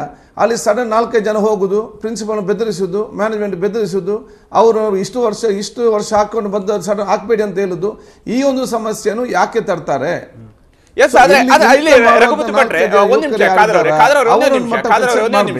ರಘುಪತಿ ಭಟ್ರೆ, ಈಗ ಸರ್ಕಾರ ಹೇಳ್ತಾ ಇದೆ ಯಥಾಸ್ಥಿತಿಯನ್ನ, ಸಮವಸ್ತ್ರದಲ್ಲಿ ಯಥಾಸ್ಥಿತಿಯನ್ನ ಕಾಪಾಡ್ಕೊಂಡು ಹೋಗ್ಬೇಕು ಅಂತ ಹೇಳಿ. ಓಕೆ, ನಿಮ್ಮ ಉಡುಪಿಯ ಕಾಲೇಜುಗಳಿಗೆ ಸಂಬಂಧಪಟ್ಟಂತೆ ಯಥಾಸ್ಥಿತಿ ಏನಂದ್ರೆ ಹಿಜಾಬ್ ಇಲ್ಲದೆ ಇರುವಂತದ್ದು. ಆದ್ರೆ ಕುಂದಾಪುರದಲ್ಲಿರುವಂತಹ ಕಾಲೇಜಿನಲ್ಲಿ ಅಲ್ಲಿಯ ವಿದ್ಯಾರ್ಥಿಗಳು ಹೇಳುವಂತಹ ಪ್ರಕಾರವಾಗಿ ಕೂಡ ಹಿಜಾಬ್ ಹಾಕೊಂಡು ಬರೋದಕ್ಕೆ ನಮ್ಗೆ ಅವಕಾಶ ಕೊಡ್ತಾ ಇದ್ರು. ಈಗ ಇದ್ದಕ್ಕಿದ್ದಂತೆ ತೆಗೆದಿದ್ದಾರೆ ಅಂತ ಹೇಳಿ, ಹಾಗಾದ್ರೆ ಯಥಾಸ್ಥಿತಿ ಅಂದ್ರೆ ಅವರು ಹಿಜಾಬ್ ಧರಿಸಿ ಬರೋದಕ್ಕೆ ಅವಕಾಶ ಕೊಡ್ಬೇಕಾ ಬೇಡುವ? ಹಾಗಾದ್ರೆ ಈಗ ಅಲ್ಲಲ್ಲ ಕೊಡ್ಬೇಕು. ಅಲ್ಲಲ್ಲ, ಅಲ್ಲಿ ಏನಿತ್ತು ಹೇಳಿದ್ರೆ, ಅಲ್ಲಿ ಕುಂದಾಪುರದಲ್ಲಿ ನಾನು ತಕೊಂಡ ಮಾಹಿತಿಯ ಪ್ರಕಾರ, ನಾನು ಮಾಹಿತಿ ತಗೊಂಡಿದ್ದೇನೆ, ಅಲ್ಲಿ ಕೆಲವರು ವ್ಯಕ್ತಿಗಳು ಮಾತ್ರ ಹಾಕ್ತಾ ಇದ್ರು.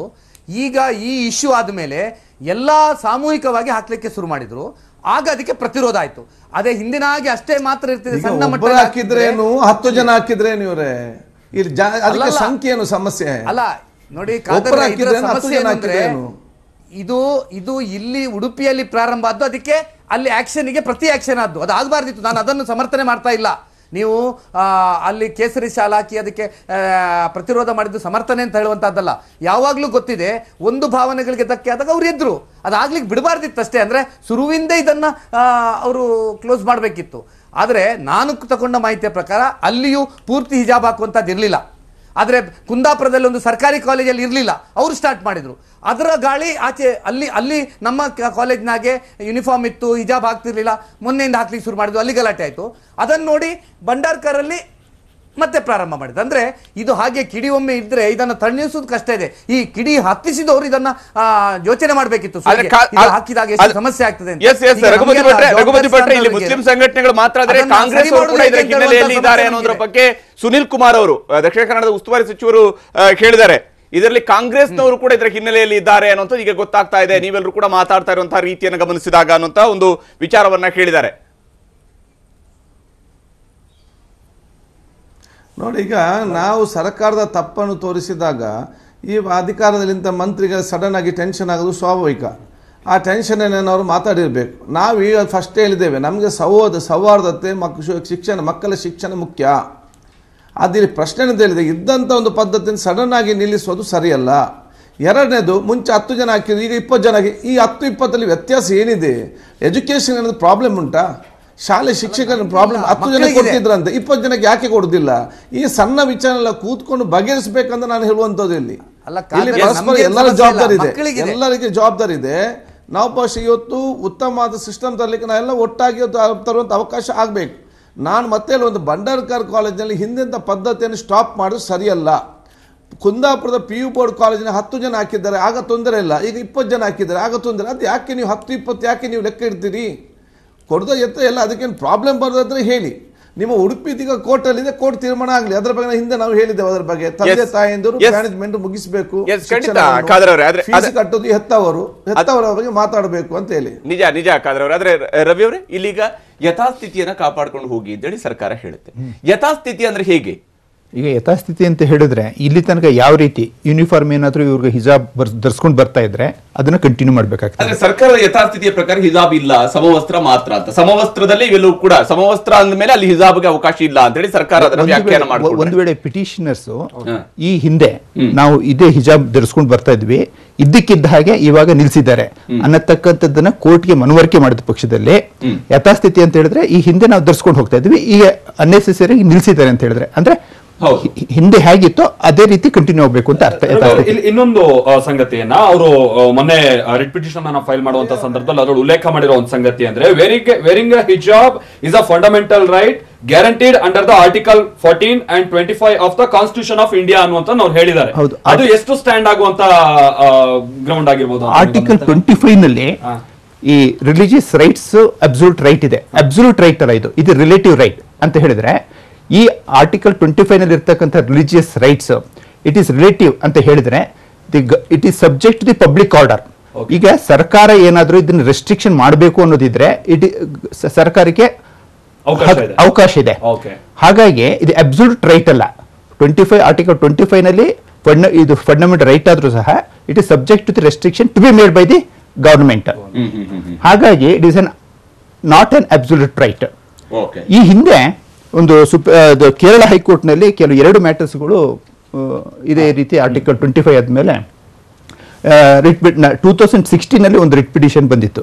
ಅದರಲ್ಲಿ central board of secondary education ಈ ಎಕ್ಸಾಮಿನೇಷನ್ಗೆ ಪ್ರೀ ಮೆಡಿಕಲ್ ಎಂಟ್ರೆನ್ಸ್ ಎಕ್ಸಾಮಿನೇಷನ್ಗೆ ಡ್ರೆಸ್ ಕೋಡ್ ನ ಒಂದು ಪ್ರಿಸ್ಕ್ರೈಬ್ ಮಾಡಿತ್ತು ಅಂತ ಹೇಳಿದ್ರೆ ಈ ರೀತಿ ಹಿಜಾಬ್ ಈ ರೀತಿ ಧರಿಸಬಾರ್ದು ಅಂತ ಹೇಳ್ಬಿಟ್ಟು.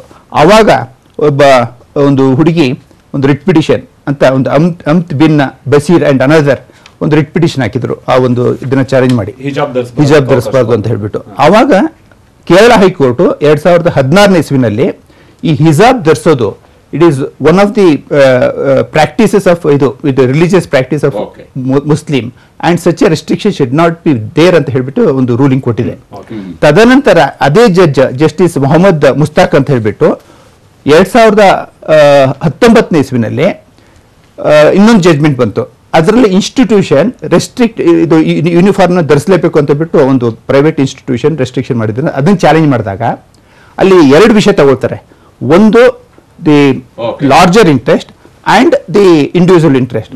ಇನ್ಸ್ಟಿಟ್ಯೂಷನ್ ಪ್ರಿಸ್ಕ್ರೈಬ್ ಮಾಡಿದ್ರೆ it is a larger interest, then ಇದು larger interest will prevail over the individual interest ಅಂತ ಹೇಳಿ ಯೂನಿಫಾರ್ಮ್ ನ ಹಾಕೊಳ್ಳಲೇಬೇಕು ಇರೆಸ್ಪೆಕ್ಟ್ ಆಫ್ ಎನಿ ರಿಲಿಜಿಯನ್ ಧರಿಸಬಹುದು ಅಂತ ಹೇಳಿದ್ದಾರೆ. ನಿರಂಜನ ಆರಾಧ್ಯ ಅವರೇ, ಸಂಕ್ಷಿಪ್ತವಾಗಿ ತಾವೇನು ಹೇಳ್ತೀರಿ ಈ ವಿಚಾರಕ್ಕೆ? ಅಲ್ಲ, ಬಹುಶಃ ನನಗನ್ಸುತ್ತೆ ನಾವು ಎಷ್ಟೊಂದು ಆಳವಾದಂತ ಜ್ವಲಂತ ಸಮಸ್ಯೆಗಳನ್ನ ಶೈಕ್ಷಣಿಕ ಕ್ಷೇತ್ರದಲ್ಲಿ ಇಟ್ಕೊಂಡು ಆ ಎಲ್ಲಾ ಸಮಸ್ಯೆಗಳನ್ನ ಪಕ್ಕಕ್ಕೆ ಸರಿಸಿ ಕೇವಲ ಈ ರೀತಿಯ ಒಂದು ಧಾರ್ಮಿಕ ಸಮಸ್ಯೆಗಳನ್ನು ಅಥವಾ ಒಂದು ರೀತಿ ಇದು ಒಂದು ಪ್ರಶ್ನೆ ನಾನು ಕೇಳ್ತೇನೆ. ಏನಂದ್ರೆ ಹಿಜಾಬ್ ಧರಿಸೋದ್ರಿಂದ ಮಕ್ಕಳು ಶಾಲೆಯಲ್ಲಿ ಕಲಿಕಾ ಕೋಣೆಯಲ್ಲಿ ಏನಾದ್ರೂ ತೊಂದರೆ ಆಗ್ತಾ ಇದೆಯಾ? ಯಾರಿಗಾದ್ರೂ ಕಲಿಕೆಗೆ ತೊಂದರೆ ಆಗ್ತಿದ್ಯಾ? ಕಲಿಕೆಗೆ ಅಡ್ಡಿ ಆಗ್ತಾ ಇದೆಯಾ? ಅಥವಾ ಕಲಿಕೆಗೆ ಏನಾದ್ರೂ ಅದರಿಂದ ಯಾವುದೇ ರೀತಿನಲ್ಲೂ ಅದರಿಂದ ಏನು ತೊಂದರೆ ಆಗ್ತಾ ಇಲ್ಲ ಅಂತ ಹೇಳಿದ್ರೆ ಬಹುಶಃ ನಾವು ಅದನ್ನ ಉದ್ದೇಶಪೂರ್ವಕವಾಗಿ ಅದನ್ನ ಸಮಸ್ಯೆ ಮಾಡ್ತಿದೀವಿ ಅಥವಾ ಉದ್ದೇಶಪೂರ್ವಕವಾಗಿಯೇ ಯಾಕೆ ಅದನ್ನ ಸಮಸ್ಯೆ ಮಾಡ್ತೇವೆ? ಅದರಿಂದ ಈಗ ಮನೆ ರಘುಪತಿ ಅವರು ಒಂದು ಪ್ರಶ್ನೆ ಎತ್ತಿದ್ರು. ಏನಂದ್ರೆ ಸಮಾನತೆಯ ಪ್ರಶ್ನೆಯನ್ನ ನಾವು ಶಾಲೆಗಳಲ್ಲಿ ಸಣ್ಣ ಸಣ್ಣ ಮಕ್ಕಳು ಅವರು ಪ್ರಬುದ್ಧವಾದಂತ ತೀರ್ಮಾನವನ್ನ ತೆಗೆದುಕೊಳ್ಳಲಿಕ್ಕೆ ಸಾಧ್ಯ ಇಲ್ಲ.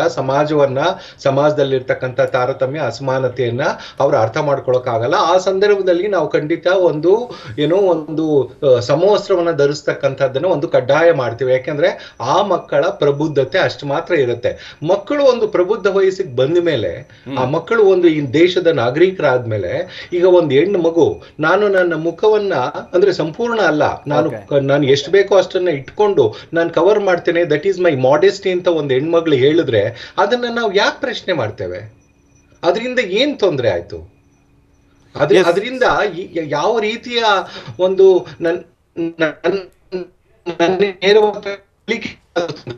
ಶಿಕ್ಷಕರಿಗಾದ್ರೂ ತೊಂದರೆ ಆಯ್ತಾ? ಸಹಪಾಠಿಗಳಿಗೆ ಏನಾದ್ರೂ ತೊಂದರೆ ಆಯ್ತಾ? ಯಾರಿಗೂ ತೊಂದರೆ ಆಗದೆ ಇರ್ತಕ್ಕಂಥದ್ದನ್ನ ನಾವು ಕೆಲವೇ ರಾಜಕೀಯ ಪಕ್ಷಗಳು ತೊಂದರೆ ಮಾಡಿಕೊಂಡು ಅದನ್ನ ಒಂದು ರಾಜಕೀಕರಣಗೊಳಿಸೋದಿದೆಯಲ್ಲ, ಅದು ಬಹುಶಃ ನನಗೆ ಬಹಳ ನೋವಿನ ಅಭಿಪ್ರಾಯವನ್ನು ಶೇರ್ ಮಾಡ್ಕೊಡೋದಕ್ಕಾಗಿ. ಹಾಗೆ ರಘುಪತಿ ಭಟ್ರೆ, UT ಖಾದರ್ ಅವರೇ, ರವಿ ಅವರೇ, ಧನ್ಯವಾದ ಕಾರ್ಯಕ್ರಮದಲ್ಲಿ ಜಾಯ್ನ್ ಆಗೋದಕ್ಕಾಗಿ. Thank you Maltesh. ಒಟ್ಟಾರೆಯಾಗಿ ಇಲ್ಲಿ ಈ ಒಂದು ಹಿಜಾಬ್ ವರ್ಸಸ್ ಕೇಸರಿ ಶಾಲು ಈ ವಿವಾದ ಸದ್ಯಕ್ಕಂತೂ ಬಗೆಹರಿಯುವಂತ ಯಾವ ಲಕ್ಷಣ ಕಾಣ್ತಾ ಇಲ್ಲ. ಆದ್ರೆ ಸರ್ಕಾರ ಯಥಾಸ್ಥಿತಿ ಹೇಳ್ತಿದೆ. ಕೋರ್ಟ್ ಆದೇಶದವರೆಗೂ ಕೂಡ ಸಮಸ್ಯೆ ಬಗೆಹರಿಕೆ ಅಥವಾ ಸಮಸ್ಯೆಗೊಂದು ಪರಿಹಾರ ಸಿಗಬೇಕು ಅಂತ ಹೇಳಿದ್ರೆ ಕೋರ್ಟ್ ಆದೇಶದವರೆಗೂ ಕೂಡ ಕಾಯಲೇಬೇಕಾಗಿದೆ. ಇದು ಇವತ್ತಿನ ವಿಶೇಷ. ನಿರಂತರ ಸುದ್ದಿಗಾಗಿ ನೋಡ್ತಾ ಇರಿ TV9.